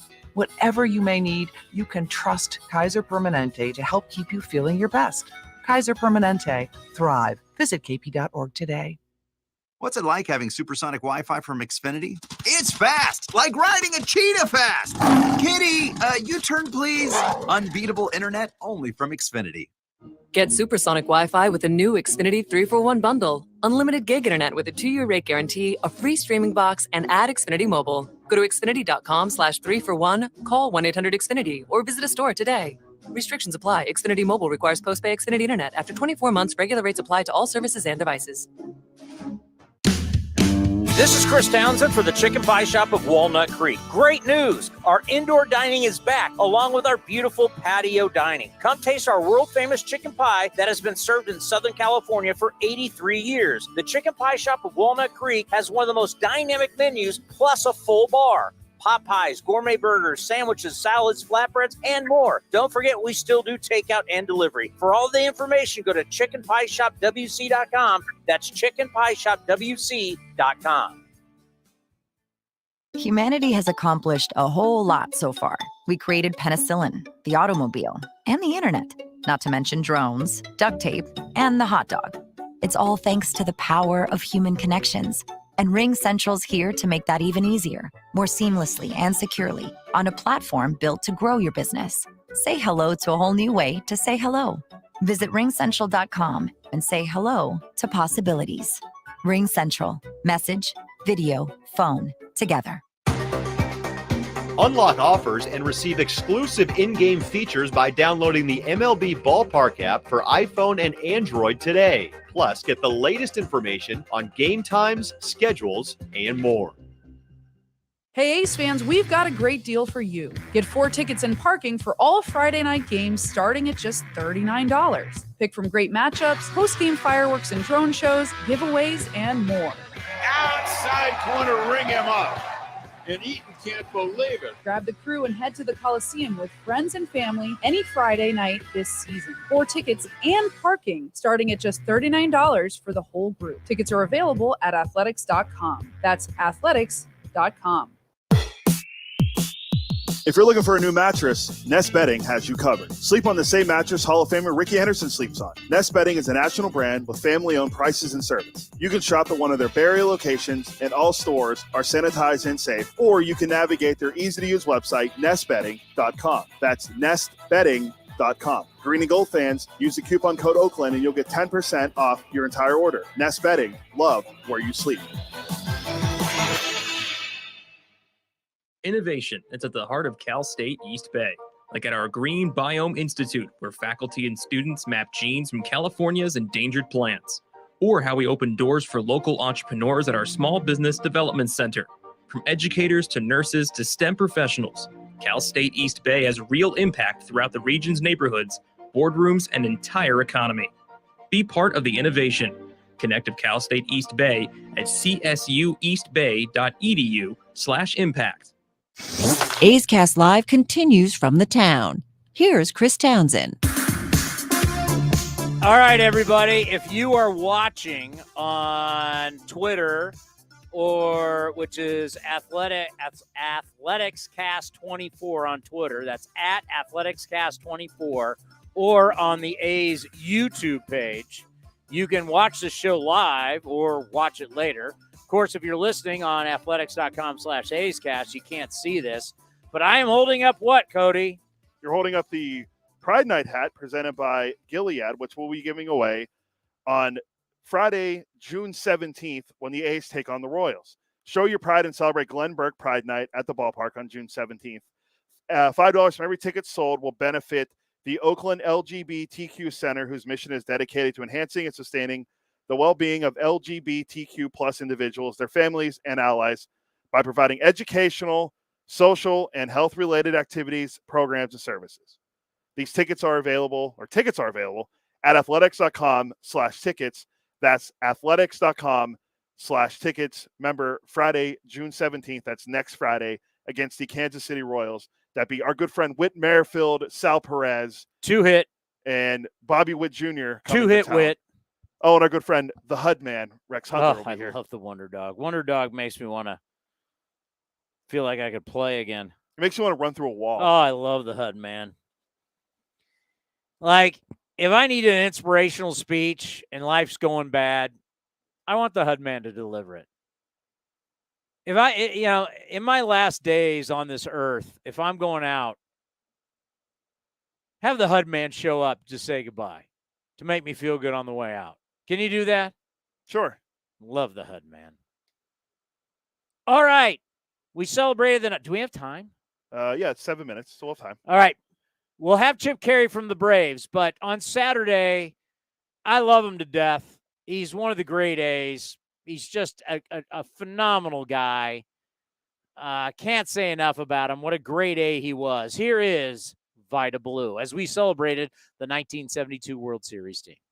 We got Vida Blue with us, and I think about the celebrations. They never get old, and when you get this group together, as special as it is, what's it like for you because of just all the greatness you guys achieved together? Well, I'm still in awe of the fact that we accomplished what we accomplished, Chris. Of course, the 72 one was our first one, but 73 and 74 was just as special. But, as a kid, grew up in Mansfield, Louisiana, and making it to the major leagues, and then pitching in the World Series in 1972. From that event in 72, I got to meet Jackie Robinson, Mr. Jackie Robinson, who threw out the first pitch in the 72 World Series. But, hey, man, we won the World Series, and I'm very proud of the fact that I was a member of that 72 championship team. But who would have thought that 50 years later, we'd still be talking about the legacy of the Oakland A's in the 72 season. And we beat a good Cincinnati team. If we played them 4 more times, they would have beat us 4 in a row. But we caught them on a bad series. Not a bad series. We outpitched them and outplayed them. They had the better team, but we outplayed them. That's the thing that Ray Fosse always would talk to me about was the fact that, you can say anything offensively. This team won 3 straight because he played against you and then played with you. He goes, this team, no question, won because of pitching and defense. Yeah, I think when Ray came over from Cleveland, he replaced, I think, Dave Duncan went to Cleveland and Ray came to the A's. He was in awe of the fact that the way we acted amongst ourselves in the dugout and in the locker room. But come game time, got between the white lines, we did our job to the best of our ability, and 5 divisional titles and 3 championships in between that. Hey, man, I'm still beating my chest, and I'm proud of the fact that I was I'm proud of the fact that I was part of something so special that people are still talking about, like I said, Chris. When I think about you coming up at that time, obviously 71 was such a huge year, and you're winning all the awards, and you're on as we mentioned earlier today, you were on every single magazine and everything. I mean, how was that? Was that hard to take in, just the stardom that just came out of nowhere? You're a small town kid. Now you're a rock star. Chris, deer in the headlights, green is a $2 bill, and I had the support of guys like Mudcat Grant Vetches, who had been around, and Tommy Davis, who played for the Dodgers at one time. I actually roomed with those guys my first 2 years in the major leagues before they got traded away. Tommy went to Baltimore. I think Mudcat went back to the Pirates as a spot reliever out of the bullpen. But those are guys that passed the torch on to me, talked to me about how to deal with the media, how to deal with fans, how to deal with critics. And, the thing to do is just know what it means to be a major league player on and off the field. And some of that stuff rubbed off on me. But it was a thrill for me to be there. And again, it was a deer in the headlight. I don't know how I got through it, man. I just took it all in stride. One thing I'm proud of that you didn't mention, I got a chance to go to Vietnam with Bob Hope in 1971. The winter of 1971, I was in Da Nang, Vietnam on Christmas Day. But the irony of that is I could have been one of those guys because I was 21 years old at the time, and the Vietnam conflict was at full bore at that time. But I joined the Army Reserves. I worked at the Oakland Army base for 6 years during the time that I was playing Major League Baseball. So I did double duty, man. And I'm a patriotic SOB. I sang the anthem. I even sang the Canadian national anthem. All my jackets have pinned lapels on them. So, baseball opened that door for me to be in the military, and I'm proud of the fact that I was a United States Army Reservist. Yeah, people don't realize, probably the younger generation, how just an international star Bob Hope was and where he went around the world for the troops like no other. So to be a part of that, my God. Hey, man, I did a skit with him. I remember this like it was yesterday. In the skit, he says, hey, Vida, thanks for coming along on the show. I said, okay, you're welcome, Bob. We had Johnny Bitts last year. He was a big hit with the girls, and my line was, you know what they say, Bob? He said, what's that? Records were made to be broken. He was a big hit with the girls. I'm like, hey, Bob, you know what they say. What's that? Records were made to be brokers. All right, man, that's good stuff. Oh. when we talk about getting together now with these guys, and you guys have your own world, and us media people are going to ask you, but what's it like when the media goes away and you guys just get to talk about the good old times? It was a long time ago, but it was something special. It was good to see us on the bus with the families on the bus today. Two guys did a rewind, went back to a situation in Texas where they had been out drinking. They were working their way back to the hotel, and they said they pulled into this redneck bar, and all the cowboy hats were on the hat rack in this bar, and one of the guys grabbed one of the guy's hats. And I can't tell you the rest of the story because this is a family show, Townsend, and I got to respect that. But they luckily got out there with their lives, man. We talking about Dallas, Texas, a redneck bar in Dallas, Texas in the early 70s. You just don't do that. They're glad they were lucky that they're here telling this story, man. Yeah, there's no question. Let's end on this. How's the kids, the girls? How's the family? How's the golf game? How is life now for Vita Blue? Hey, man, my engine warning light came on a couple of times, so I'm trying to keep myself mentally strong but physically fit. And I go to the gym. I've cut back on my golf. During the pandemic, I hadn't gotten my shots, and I quit playing for a while just for my own protection and everybody else's. But I promised myself that the month of June, I'm going to go back out. I'm going to hit from the white tees. I'm going to get my game together. I'm going to move back, not to the championship tees, but I play from the tips every now and then, not the pro tees. But life is good for Vita Blue. I have no complaints. And as of right now, the world is still my playground. Well, I always say this. You're just not an Oakland A's legend. You're a Bay Area sports legend. And everything that you did, because there's so many fans, and, both sides of the Bay, whether it's Oakland, San Francisco, your career's fantastic. But more importantly, you've been one of the greatest guys that I've ever been around covering all these years baseball. So thank you for everything you've done for us. Some guys like you make my job easy. For real. And thank you for being so kind to me.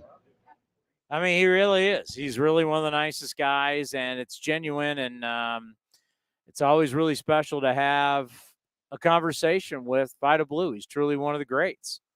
And you think about his time, and, man, awesome. Why do people keep calling me? You're really popular. It's probably because we had... it's spam. It has nothing to do. No one's calling me. I would say maybe people are calling you because you had Jared Koenig's dad on, and they want to know how it went. It's unbelievable. Wait, so hold on. I do have a bone to pick with Feldy. We're considering Vacaville part of the Bay Area, but Santa Cruz isn't. Santa Cruz is not one of the 9 Bay Area counties. But I'm going to count Vacaville, which is by Sacramento. It's not near Sacramento. I mean, it's closer to Sacramento than... You don't know the Bay Area. You're from Pittsburgh. I don't consider that the Bay Area. There's people here will literally tell me San Jose's not part of the Bay Area. No one will say that. Okay. I'm on Twitter a lot more than you. People don't think San Jose's part of the Bay Area. They think Silicon Valley is... And that is your problem. You hang out on Twitter, and Twitter develops opinion. I know. That's Bay Area people that don't think San Jose's part of it. How do you know they're Bay Area people when 30-something% of everybody on Twitter is a bot? They have pictures, actual photos. They're actually from the Bay. People are actually from the Bay Area, and they say that Santa Clara County is not Bay Area. They didn't say Santa Clara County. They say San Jose. San Jose is in Santa Clara County, which is the largest county in the Bay Area. Do you count Morgan Hill as the Bay Area? It's in Santa Clara County. So I'm the same way. I count it too, but there's people that say Morgan Hill's not the Bay Area. Well, it's not the Central Coast. It's part of Santa Clara County. Well, it's not my fault. Ignorance is not my fault. And if you're that ignorant and you're listening to people on Twitter, that is the problem with people like yourself. You hang out on Twitter all day long. So you see stuff like that. Well, remember, I'm like you. I believe everything I read on the internet. But seriously, I don't see stuff because I don't hang out on Twitter all day long. Oh, I mean, I don't use it like when would somebody say that San Jose, California, is not in the Bay Area? It's whenever usually it's when topics come up about different stuff going on in the Bay Area, and they're like, San Jose's not Bay Area. Silicon Valley is not Bay Area. You're preaching to the choir here because I defended it is part of that. And what do they say? No one ever responds. Well, no, you're not from here. You don't know. No, but I've lived here for 10 years. I think I would know. There really are people that live in the Bay Area. So is, I don't know, Marin not the Bay Area? I think it. Well, of course, I think it is. Well, if you're in one of the Bay Area counties, you're in the Bay Area, for God's sakes. Hate to tell you. Is Pleasanton not in the Bay Area? Dublin? Is Livermore not in the Bay Area? I believe they all are. They're all part of the one of the 9. Is it 9 Bay Area counties? Is that we have? Where? Okay, I'm going to play your Twitter troll game. Where are these people from who are saying this? Probably most likely San Francisco. Okay, first of all, the majority of people who live in San Francisco aren't even from San Francisco. Yeah, they're all transplants like myself. They're transplants and they're renters. Yeah, like myself. But I don't live in San Francisco. I live in San Jose.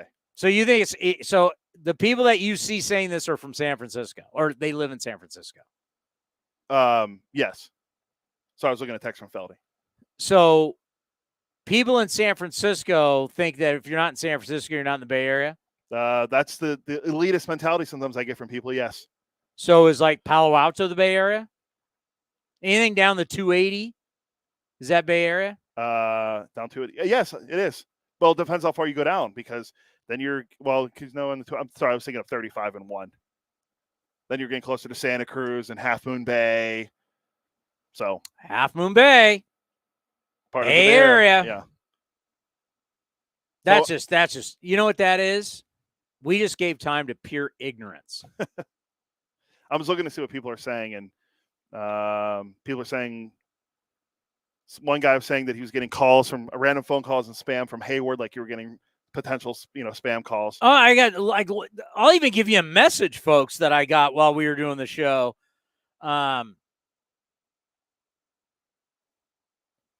Hi, this is Andy from Bergen Page.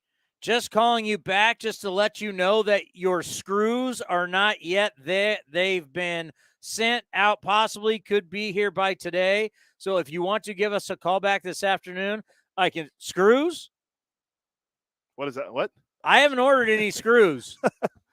Well, the construction in the studio has been done for a few months. I can tell you right now, who's ever called me, I have not ordered any screws. You know what it is? I've had the same numbers since like the late 90s. So everybody has probably bought and paid for my number for how many times over? Yeah. I'm on probably every spam list in California because I've had my number so long. I'm trying to get in contact with the great Chip Carey.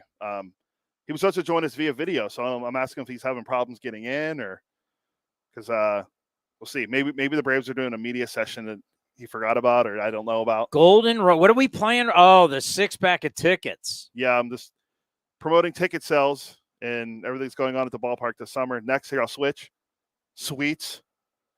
Nice. We can switch the banner here that has social media to Friday 4-pack. Nice. Did I didn't fully get into how I'm changing the postgame show tonight, did I? No. Because I have all these notes that I really don't want to get to because they kind of upset me. I could give you Yankee knowledge, which I really don't want to do. I put some stuff in there about the Yankees too. There's some good stuff in there I saw today about the Yankees after they won yesterday. Yeah. Do you know when the Yankees go 40-15 to start a season, they do go to the World Series? It's pretty impressive. Every time. Do they win the World Series every time or just go? I just have they went to the world every single time that the Yankees have gone 40-15 in their first 55 games. They have made it to the World Series. Now, remember, a lot of those times you just had to win the American League and you were in. There weren't always playoffs, but it's 1926, 1928, 1939, 1942, 1953. Where you definitely we're dealing with playoffs, 1998. Winning it, by the way, every year but 1926. So there you go. So out of the 1, 2, 3, 4, 5, 6 times, 5 out of 6 times they won that World Series. They're up to the best start in a 55-game mark since. They're up to the best 55-game mark start since which team? Would that be the 01 Mariners? Correct. Oh, God. Your infatuation with Ichiro and the Mariners is so obvious. 43 and 12. The How'd that work out? They lost in the first round to Cleveland. Wasn't it the Yankees? I don't know. I think they lost to the Yankees. Guessing. They lost to the Yankees in the first. But the other team to start, the last team to start 40-15 was the 98 Yankees. Who'd they lose to? They didn't. They won the World Series. Yeah. They're a pretty good team. They won the World Series against the Padres. Do we have him? I believe so. Let's see. Guys. There he is. How doing? are you? I'm good. I'm in the hallway behind the press box. All the booths are so filled because the A's are in town. Well, when the A's come to the Southeast, we're packing a lot of heat, and it's going to be a crazy series. Hey, welcome to our new studio, our new get-up. How are you? I'm doing great. Glad to be with you guys. Good to see some old friends with Oakland here. Mark Kotze and Stephen Vogt and Christian Bethencourt. Those are all guys that we remember fondly here in Atlanta. And once you guys leave town, we wish them all the luck in the world. Yeah, how about whether it was Pache or Vogt getting their World Series rings? That's always special when guys that were a big part of what happened down there and they end up getting their rings. It's always a great moment when the club can show the appreciation. And, for those guys getting that beautiful World Series rings, which are absolutely gorgeous, just talk about how the ceremony, it looked really nice from all the way here in Oakland. Yeah, it's great. I mean, anytime the guys that had such a big part, even a minor part in what the Braves did last year, deservedly so, get that beautiful piece of hardware. I talked with Stephen Vogt about that just a few minutes ago. This is a guy that's played 15 years in the major leagues, and this, for any player, any broadcaster, any executive, to reach that pinnacle and get that kind of reward is a very, very special thing. Look, Vogt doesn't know how much longer he's going to play, but to get something like that, to know that he's remembered and he's forever going to be linked with that 2021 Braves team is a very, very special thing. And the same for Christian Pache. He's so talented. He's such a great kid. He's really a sweet human being. And who knows how many rings he's going to end up in his major league career. So no matter who comes to town as a former Brave, they'll always be remembered here. The fans have given everybody a big round of applause, including Jorge Soler when he came in the other day with the Marlins. And the same reaction of every player is seen on their faces when they put that ring on, that beaming smile from ear to ear when they get to put that beautiful ring on their hand. It's really special for all of us, and certainly for them. Yeah, we had former A's coach Ron Washington, who means so much to this fan base. We all love Wash. We had him on the program yesterday, and we were just talking about the start for the Braves, not the start you wanted, but kind of like last year wasn't the start. But next thing you know, you started to turn it on. The Braves are turning it on earlier. What's the vibe like now with the team now that it's over 500? The thing about this team that's kind of remarkable is there really isn't a change in the vibe. This club was very optimistic about themselves, even when things weren't going so well. And you're right, it is kind of a mirror of what happened to this team last year, although they've gotten over 500 much earlier in this season. I think the biggest difference is obviously you have Matt Olson. You don't have Freddie Freeman. That's very different. You have, Jock Peterson's playing for the Giants. Jorge Soler is playing for the Marlins. Charlie Morton hasn't quite been himself yet. And the major difference is that the New York Mets have gotten off to such a great start in our division. Last year, the Phillies, the Mets, the Marlins, all those teams couldn't bury us. And they live to regret that when the Braves played 667 baseball the rest of the way. But with the personnel in that locker room, with the belief that they have in themselves and knowing that they've been down this road before, and with 110 some odd games left to be played, their confidence has not wavered at all.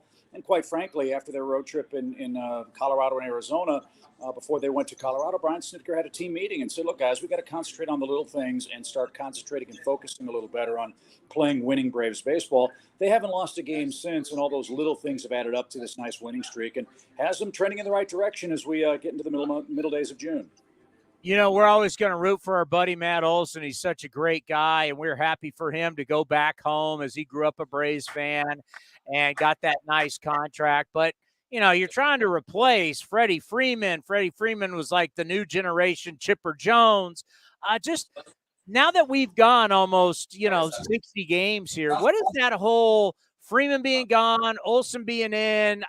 Hasn't been easy, obviously, and you're still seeing highlights coming out of Los Angeles, how good Freddie's doing. Just that transition, what's that been like for the organization? Different. Look, I, as someone who has followed the footsteps of a legendary person in the broadcast booth, I can tell you how hard that is. It's not easy. You're trying to find your own way, and you're trying to do it yourself. Heck, I had to do it with the same last name, so that part of it's hard. But for Matt Olson, look, he's not Freddie Freeman. He doesn't have to be Freddie Freeman. The fans in our town, look, with all due respect to the Oakland A's, they're not staying up late at night and finishing Oakland A's games at midnight out on the West Coast. I don't think they realized how good a player Matt Olson is. Look, we're looking at this through the prism of what we already know. Freddie Freeman was born and raised a Brave. He won an MVP here. He won a World Series here. He won a Gold Glove here. He was a known commodity. And for whatever reason, his agents and him and the Braves organization couldn't come to an agreement on a new contract. And so Alex Anthopoulos did what wasn't easy and did what he thought was right for the organization and got a hell of a player. We know about Matt Olson's pedigree. But as Brian Sitker, our manager, said after the game last night, new town, big contract, playing at home, getting married, changing leagues, all of those things are, and following a legend, those aren't easy things to do. And if Matt Olson is just the if I can use the overused cliche, if Matt is just the best version of himself, the Braves and Braves country is going to be very, very happy with this man for the next 7-8 years. He's a good player, a great guy. He's home. And our fans are really beginning to embrace him as he's getting more comfortable producing, obviously, and the team's winning more games. Well, I got to tell you, watching Acuna get healthy and hot at the same time is not good for the Oakland Athletics. But since we're all baseball fans, it's good for the game of baseball. It reminds people that this kid truly, at his age, is one of the best players in the game. He is so electric, so dynamic. Just how nice is it back to see him healthy and being able to be him again? Yeah, well, absolutely. I think you said it exactly right. When the big stars of the game can't play, that's not good. When Bryce Harper's hurt, when Mike Trout is hurt, when Ronald Acuna is hurt, that's not good for anybody. And certainly for the Braves, it's really remarkable that they were able to win the World Series with this guy out right around the All-Star break last year. But he's a five-tool talent. He said he feels great. He feels 100%. He's not quite 12 months out from the injury and the surgery. The Braves are still going to be very careful and monitor his workload because obviously they can't afford to lose him for an extended stretch of time. But quite frankly, there's nothing that Ronald Acuna can't do. I do believe he's still just scratching the surface of his enormous talent. And look, for us old dinosaurs, he plays the game in a new and unique way that ruffles some feathers. A lot of people love it. A lot of people think, what the heck is he doing out there? But who cares? As long as he's hitting home runs, making great plays in the outfield, and goes to the post every day, he can go out there wearing a tutu as far as I'm concerned. And hopefully he'll have another great game tonight as we need another win to keep a little pressure on the Mets. We're playing out west later on tonight. Well, you were practically born at a baseball field, the amount of baseball you watched growing up. You're trying to tell me guys didn't round third and do the thing at home plate back when you were a kid watching baseball? They might have done it once.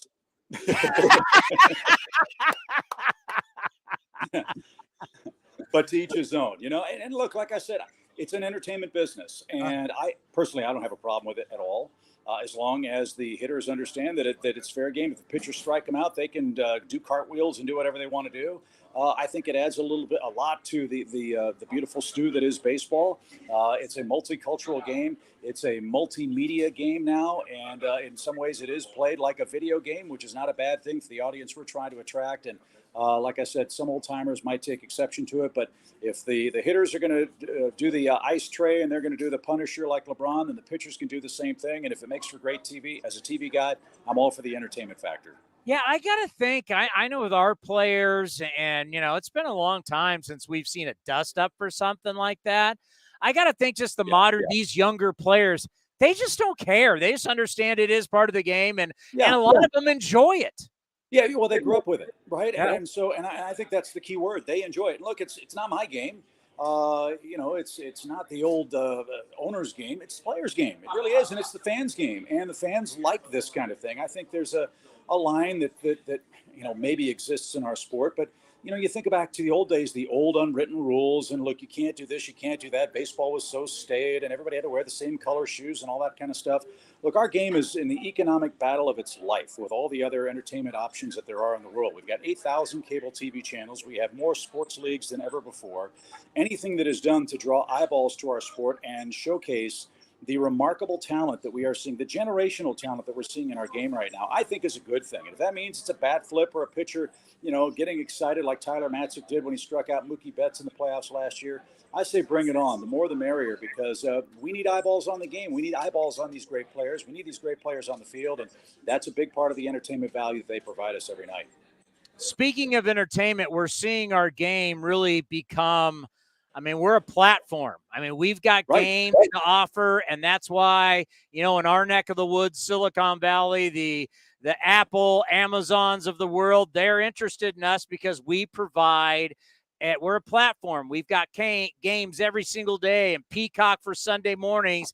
And I just think about where we're going, but where we came from, and think about your family from WGM to TBS, what your family has done in the broadcasting world of cable that's helped lead us to where we are today. I think that's something, and I know your kids are getting involved in it now. You got to be the Carey family should be very proud of your legacy of what you guys did in American television.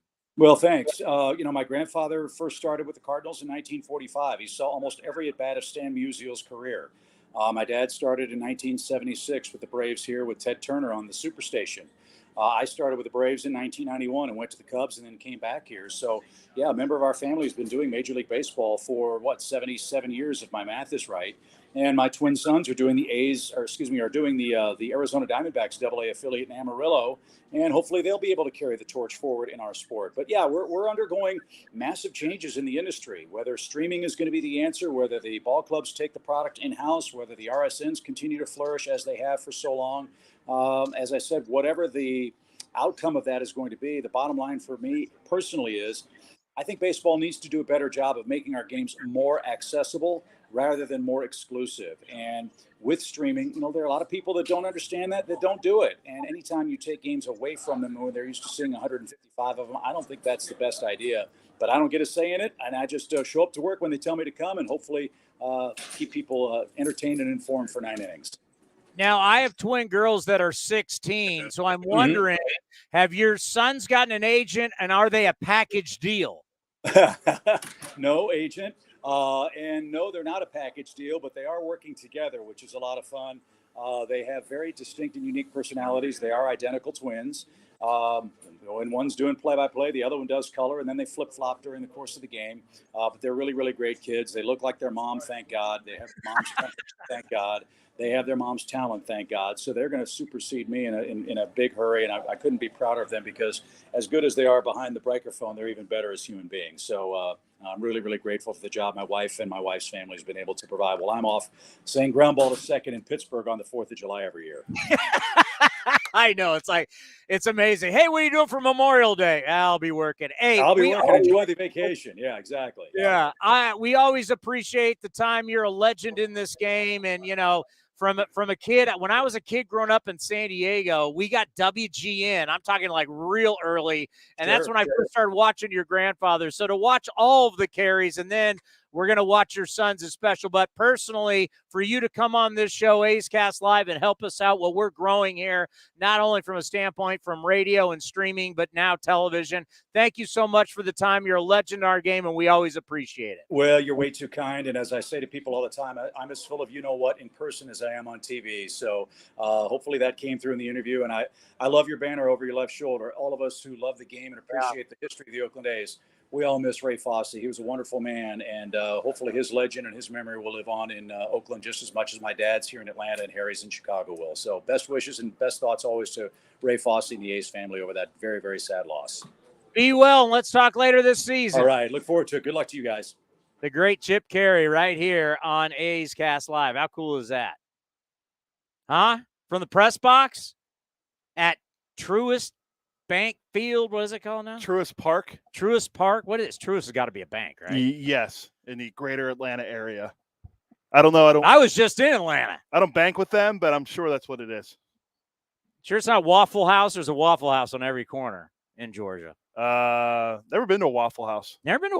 You've never been to a Waffle House? No. Have you ever traveled in the Southeast? My aunt lives in Savannah. All right, there's 8 million Waffle Houses. My aunt owned a restaurant, so we went there. They put them on both sides of the off-ramps of freeways. That's how many Waffle Houses they have in the Southeast. I would have if my aunt didn't own a restaurant.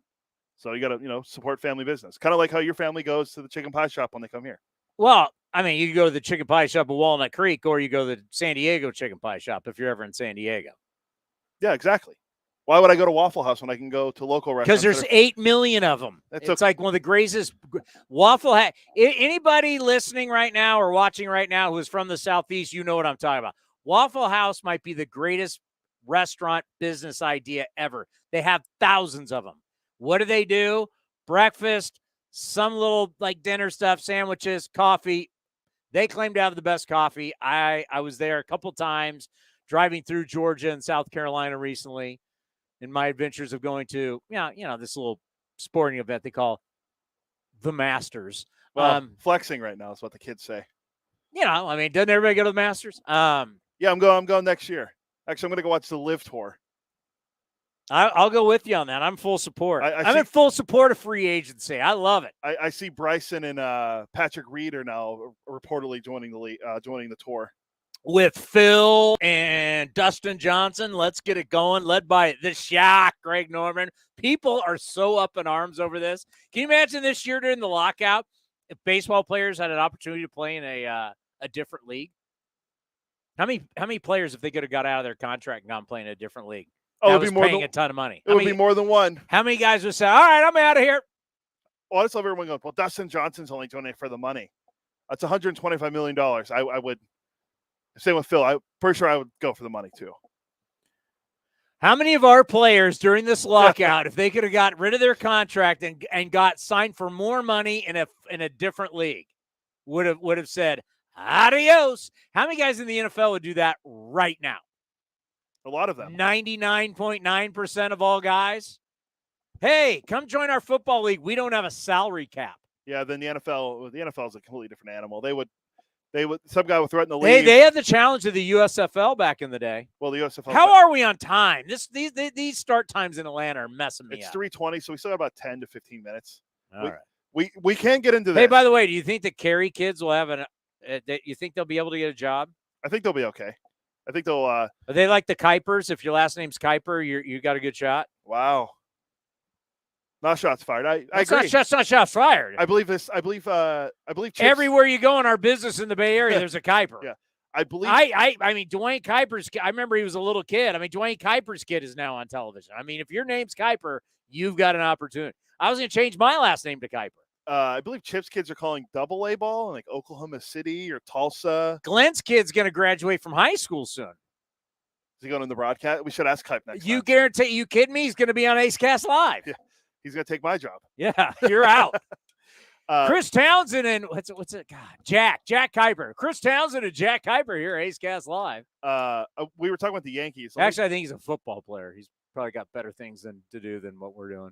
We were talking about the Good Yankees. luck to Glenn Kuiper's son, though, too. I think it's his senior year coming up here in football. Oh, yeah, best of luck. So one more year. Because remember, they're Wisconsin guys. Football's a big deal. They're Packers fans. Big Packer fans, yeah.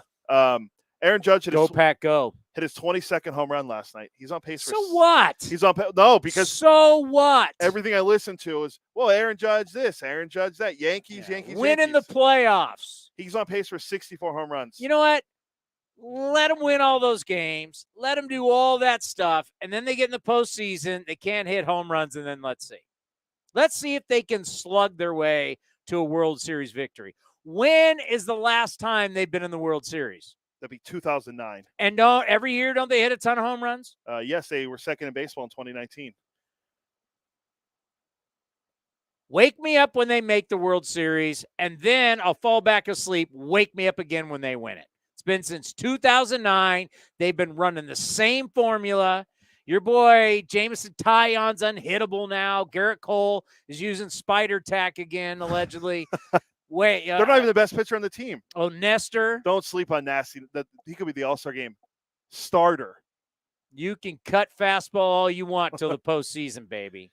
You're right though. Yeah, wake me up when they get to the World Series and don't tell me it's because the Astros cheated. That's why we didn't win. Okay, first of all, that's Brian Cashman. It's the only person saying that. Yeah, the only person buying that. And the reality is this. We got a bunch of teams that keep winning the World Series that you're like, well, I mean, the Rays were in the World Series against the Dodgers. Correct. The Rays were good, but it's just, you got to get in. That's all that matters. Yeah, you know what? Aaron Judge, it hit 8,000 home runs, win 114 games. Once we get to the postseason, it's 0-0. Save me the whole Yankee hype train. Well, I don't live on the Yankee hype subway. I got off that subway years ago. All right, let me ask you what's more likely to happen. This is because I'm just curious. The Yankees winning 116 games or Aaron Judge hitting 64 home runs? Because those are two things I've heard about now multiple times today. God, you are just Buster only. You live. You know what? You live in that New York world. Well, first of all, they led with the Angels, and then Buster said, "Okay, let's talk about the Yankees." Oh God. What is it? 106. I will go Judge and 64 home runs over. I would have no problem, by the way, Aaron Judge breaking the all-time home run record. Oh, 73. Are we counting? Are you still count Roger Maris as the all-time home run leader per season? You can count whatever you want. I got a leaderboard. And until you take Bonds off the leaderboard, he's the leader. He's the leader on the board. Yeah, he had a nice little year that year. So 73 is the record, whether you like it or not. Whether you like, I am not a Barry Bonds guy whatsoever. He is the greatest player I've ever seen play. If Aaron Judge can get to 70, and remember, we got to watch his entire career, not Pittsburgh. Yeah, I mean Barry Bonds, the greatest player I've ever seen. They were saying with Judge being on pace for 64. He would be the first guy to hit 60 home runs since 2001 when Bonds and Sosa both did it. Remember, Sosa did 60 home runs 3 out of 4 years. So Judge. But here's what I'm saying. I would have no problem because remember, Fresno is not Bay Area. He's from Fresno, right? Fresno, yes. Fresno's not Bay Area, but it is California. I would have no problem with Aaron Judge hitting 74, 75 home runs. Get Bonds out of here as the all-time home run leader in a single season and have Aaron Judge do it. And I hate the Yankees, but it'd be good for baseball. It'd be great for baseball. Because remember, once football season starts, no one cares. We're truly regional at that point, right? Once football starts and it's NFL and it's college, everything takes it. But if Aaron Judge was going for the home run record in October, right? Because the season goes till October 5th or something like that. Yes. If he's in October, that would be they're breaking away to every at bat. It's New York. I would champion that. I may be throwing up in my mouth later on if this happens. But as of right now, what's the date today? June 7th? 8th. On June 8th, I will say this on A's Cast Live. I will champion Aaron Judge breaking the all-time home run record. Okay. It'll be good for baseball. Because, I've heard this on MLB Now also mentioned it yesterday. They still think that the biggest suitor for Judge, if it's not the Yankees, is going to be the Giants. And I just don't see them throwing the money at him. Who? The Giants. Why do you see that? What has Farhan shown in his years being with the team that he's willing to throw the money? Are you in their front office? No. Do you know what their finances are? No, but they have a big payroll. I mean, how do you know what they're going to do? I'm just looking at the track record. It's not there for big free agent hitters. Oh, they've offered money. Guys just didn't take it. Yeah, like Harper. First, I'll give him credit for Harper. So what if they break the bank for Joe? If they say this is the guy that we're going to break the bank on? We already went through the whole debate of would you give him $200 million? The one I heard now was BK and John Heyman were talking yesterday. 8 years, $298 million, which averages out to right around what Mike Trout makes. I'll just say this. And no offense to our friends across the bay. And if you take offense, I don't care. You're going to leave New York for San Francisco. Let me ask you that question again. No, I wouldn't. You're going to leave New York. Well, I talk about you all the time. You're going to leave New York, the Mecca. You're going to leave to go play in the cold weather every night in San Francisco with a seal and a foghorn. Really? I mean, you want to be an all-time great? You want to be an all-time great? Do it in New York. You're going to leave New York? I love New York City. I've had some of the best times of my life in New York City. New York's a great town. But I'm just saying, do I like the Yankees? No, I hate the Yankees. If I'm Chris Townsend, well, I am Chris Townsend. If Chris Townsend was Aaron Judge, if you put my mind in his body, there's no way in hell I'm leaving the New York Yankees. Have you ever heard of a guy by the name of Derek Jeter? Yeah, he hit a nice Hey, who was Reggie Jackson with the A's and who was Reggie Jackson with the Yankees? Two different guys. You're going to leave New York, right? Are you insane to go play in San Francisco? What if he didn't leave New York? He just went to Queens. I love that. I love that idea that Steve Cohen would throw a ton Once of money. again, I'm going to leave the Yankees to go play for the Mets? Different era. What? No, it's not. No, it's not. New ownership. They're willing to spend. You're not a Yankee. It's a whole different deal to have a monument when you die and a monument and a retirement of your number at Yankee Stadium than being a Met. I don't care what era of baseball we're in. You want to be an all-time great in this game? You want to be you're going to say, "No, I don't want to be enshrined at Yankee Stadium so my grandkids and my great-grandkids can go there and celebrate me as I'm a Yankee all-time great because I want to be on the Wall of Fame at Oracle Park." Who even knows what it'll be called when I'm dead in San Francisco? It's changed a lot of names. Well, it's going to be called Yankee Stadium forever. No. It's going to be SBC Global Park. Come on, man. You leave it. You'd be an idiot to leave the Yankees for anybody else. And once again, I hate the Yankees, but I respect the hell out of them. They are the number one professional sports franchise in American sports history. No offense to the Lakers, no offense to the Cowboys, no offense to anybody else. They're the Yankee. You're going to leave the Yankees to go play for the Giants. I even say the Dodgers, really? When you can be an all-time Yankee great? Are you insane? The one thing seriously, here to go play for the Mets? I could see him going to play for the Mets over the Giants. Still New York. Is it? Still media attention. If San Jose is not the Bay Area, is Queens, New York? Did you see the other big news? Have you ever been to Queens? No. I've only ever been to. You ever been to the Bronx? I've only ever been to Coney Island.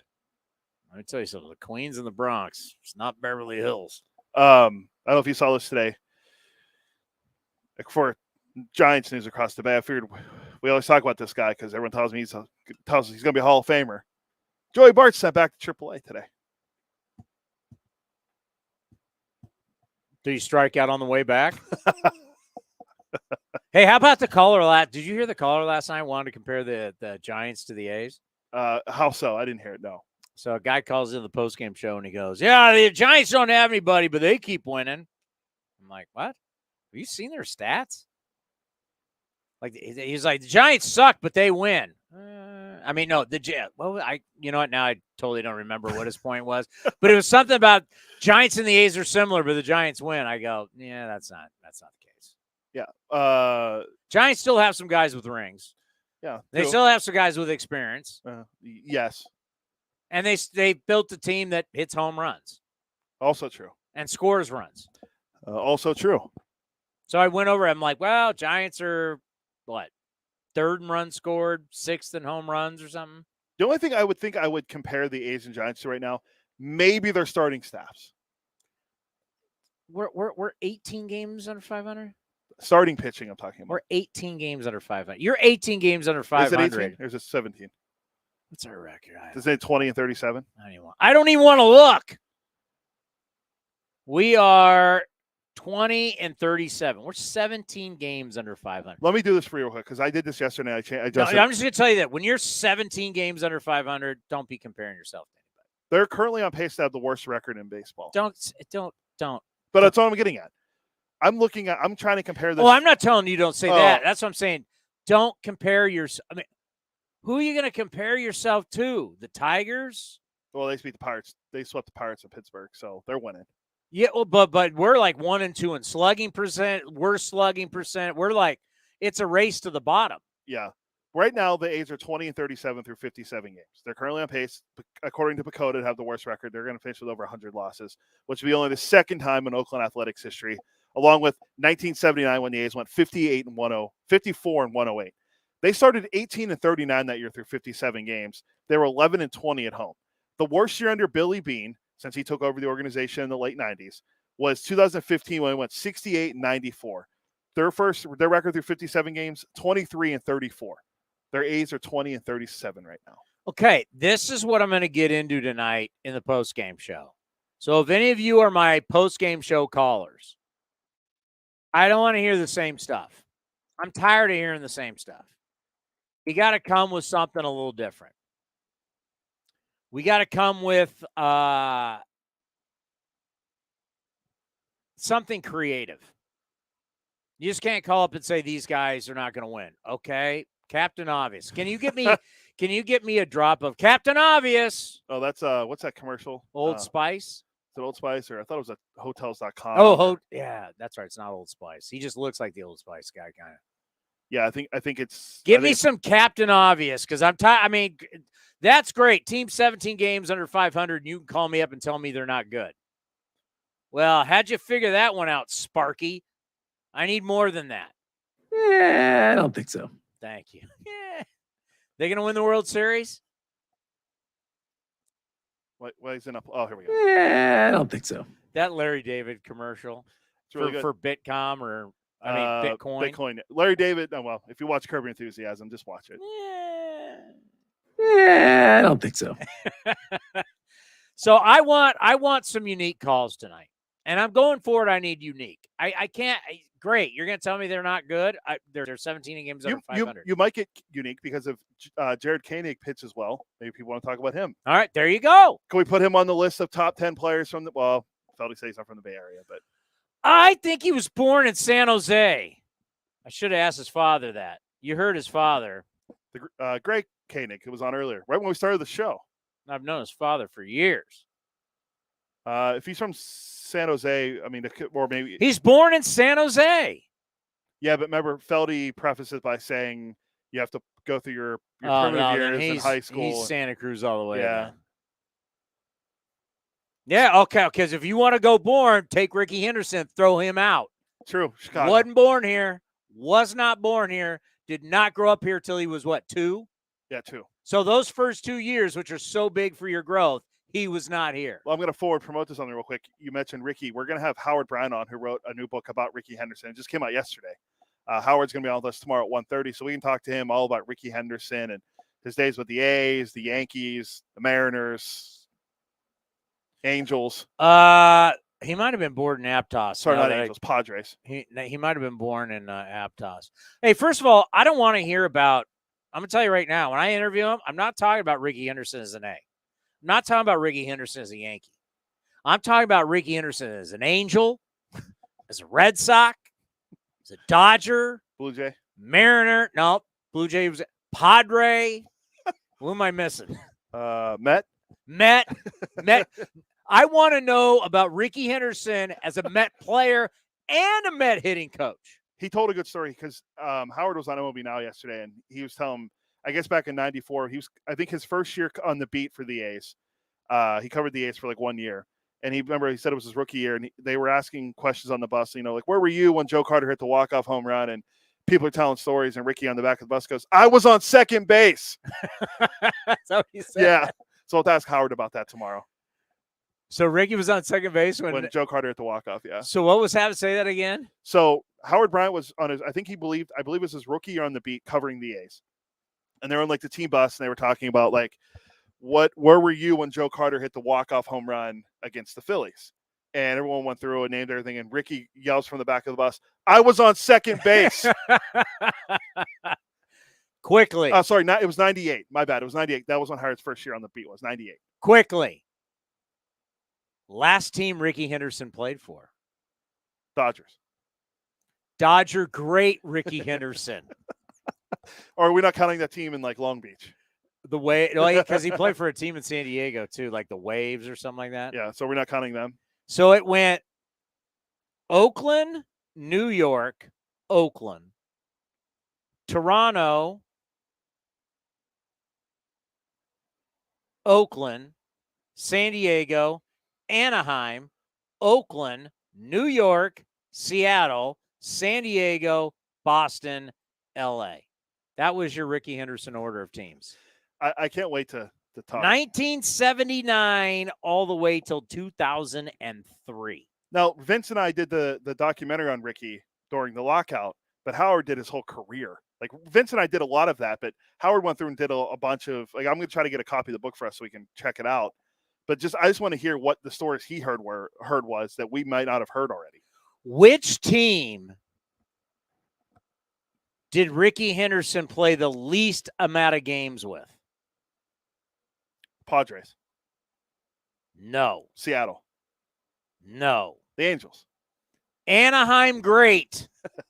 1997 for the, were they the Anaheim Angels then? What were they in they weren't California. 97, were they the Anaheim Angels? Let's see. They might have been. He played 32 games. They're considered the Anaheim Angels, managed by former Mets manager who does TV for them now. That'd be the great Terry Collins. He actually spent more time in San Diego than you think. He was there in 96, 97, 2001. Yeah, because in 96, Padres were in the playoffs, right? Under Bruce Bochy. Ricky actually got his 3,000th hit and scored the all-time runs, yeah, that made him the all-time runs leader with the Padres. I think he also set the walks record. I don't know that. I think he did all three with them. If I could have any Ricky Henderson jersey, what would be the most obscure? I'm going Mariner. I would say Mariners or Padres. I want a Ricky Henderson Mariners jersey. Wait a minute, what number did he wear? Go to the top, yeah. 35. All right. The great number 35, or I want a number 25 Ricky Henderson Dodger Look how many jersey. different numbers he wore for the A's. 39, 35, 22. 24. 24. That's what, 3 to 4? Oh, wait, no, you know what? I take it all back. I want a number 14 Toronto Blue Jays Ricky Henderson jersey. Number 4, he was 14, then was 24. My God. Yeah. All right, well, that's all we got time for. So tomorrow, we'll have Howard Bryant talk about his book on Ricky. We'll have... Is Ricky Henderson aging better than the real story? I think he looks great for his age still. What is he? No. I'm not talking about how he looks. On his career, is his career aging better than the actual career? I think so. Because we learned something in San Diego from the former GM of the Padres at the time, Sandy Alderson. You remember that? Yeah, I included that quote from Sandy in the documentary. Yeah, not to start anything. I'm just saying, Sandy Alderson said there were people inside the building. No one doubt this is trying to get Ricky back from New York. There was no one doubting talent. They were doubting bringing him back for other reasons. And then you wonder why he played for how many different teams? 9 total. Right? Yeah. I mean, I put that quote in there because I thought it was interesting when he told us that. I went back and so, found I it. mean, you look at the numbers and you go, Jesus, this guy's one of the greatest players of all time. No question. But the amount of teams that he played for is crazy for an all-time great. Is there an all-time great who played for as many teams? I doubt it. Now, you can't go back because you can't compare the guys yesteryear. The teams owned your rights, right? So there was no free agency. In the free agency era, is there an all-time great? Because Ricky is just not a Hall of Famer. Ricky is in that Ted Williams, Willie Mays, Babe Ruth. What are we putting as the... Even though Bonds isn't there, Bonds. There's the all-time Stan Musial. There's the player. There's Hall of Famers, which and then they know this. Eckersley has talked about it. There's like the Hall of Famers, and then there's the legends of the legends, right? Yeah. Ricky's up there with those guys. Is there anybody in the free agency era who was the legend who played for as many teams? 9. The only guys I can think of off the top of my head quickly that played for like 5 or more, Randy Johnson. I guess pitchers would be thrown out. Oh, okay. So I was going to say Maddox too. Position players? Pitchers are different. Maybe they shouldn't be, But pitchers are, You mean you are don't moved around a lot easier than position you players. mean you don't count White Sox legend Ken Griffey Jr.? How many? So he was Mariners, Reds, White Sox? Yeah. Then back to the Mets. So he only played for 3. Yeah. 3's a lot different than 9, Cody. I know. I'm just trying 9. trying to think of guys off the top of my head that would have done this. A guy that if he would have stayed with one team would have had over 3,000 hits, would have scored, what was the run total in the end? Your team, he would have scored 2,295 runs if he stayed his entire career with one team. 2,295 runs. His records are stolen bases. He stays with one franchise, 1,406 stolen bases, 2,295 career runs, 3,055 base hits, had 297 career home runs. I mean, Ricky did everything. His career for one team would have been an OPS of 820 after 25 years. Quickly, because we are out of time. Just look at the guys that play for the most franchises. Most of these guys play for the A's. Edwin Jackson, Octavio Dotal, Matt Stairs. Wasn't Ron Valone in A at one point? How many teams did Stairs play for? Stairs played for 12. Matt Stairs played for 12 teams? Yeah. I did not know that. Bartolo Colon, 11. Rich Hills, Barty. 11. Kenny Lofton's at 11. I didn't know that either. Just going You know what? Save this for tomorrow. This is actually an interesting list. But you know what you don't see on there? A Hall of Famer. Satchel Paige played for 9. So we're throwing him out. Is there any position player who's a Hall of Famer other than Ricky Henderson? I'm going to keep searching. Trevor Cahill. There's an A at 9. All right. We'll get into this tomorrow. Goose Gossage. Sal Fasano, another former A. Jerry Harrison Jr., friend of the program. I'll keep looking, but yeah, we're out of time. So, Mike Maddox, brother of Greg. We'd like to thank Chip Carey. We would like to thank Greg Koenig, father of Jared Koenig, who's going tonight in his debut, and the great David Feldman for stopping by, and of course, A's legend Vida Blue. Tomorrow, Howard Bryant, Raleigh Fingers, and the great Tom Hamilton from the Guardians. Swung on and belted. And we're also taping this tomorrow. Wired on Friday. We're talking to David Esker, the head coach of Stanford. We will be breaking down the great Seattle Mariner, Ricky Henderson, tomorrow, right here on A's Cast Live. We'll be back in a few minutes with A's Total Access, brought to you by Chevron. The Coliseum has gone by many names, but none better than the Last Dive Bar. Hi, everyone.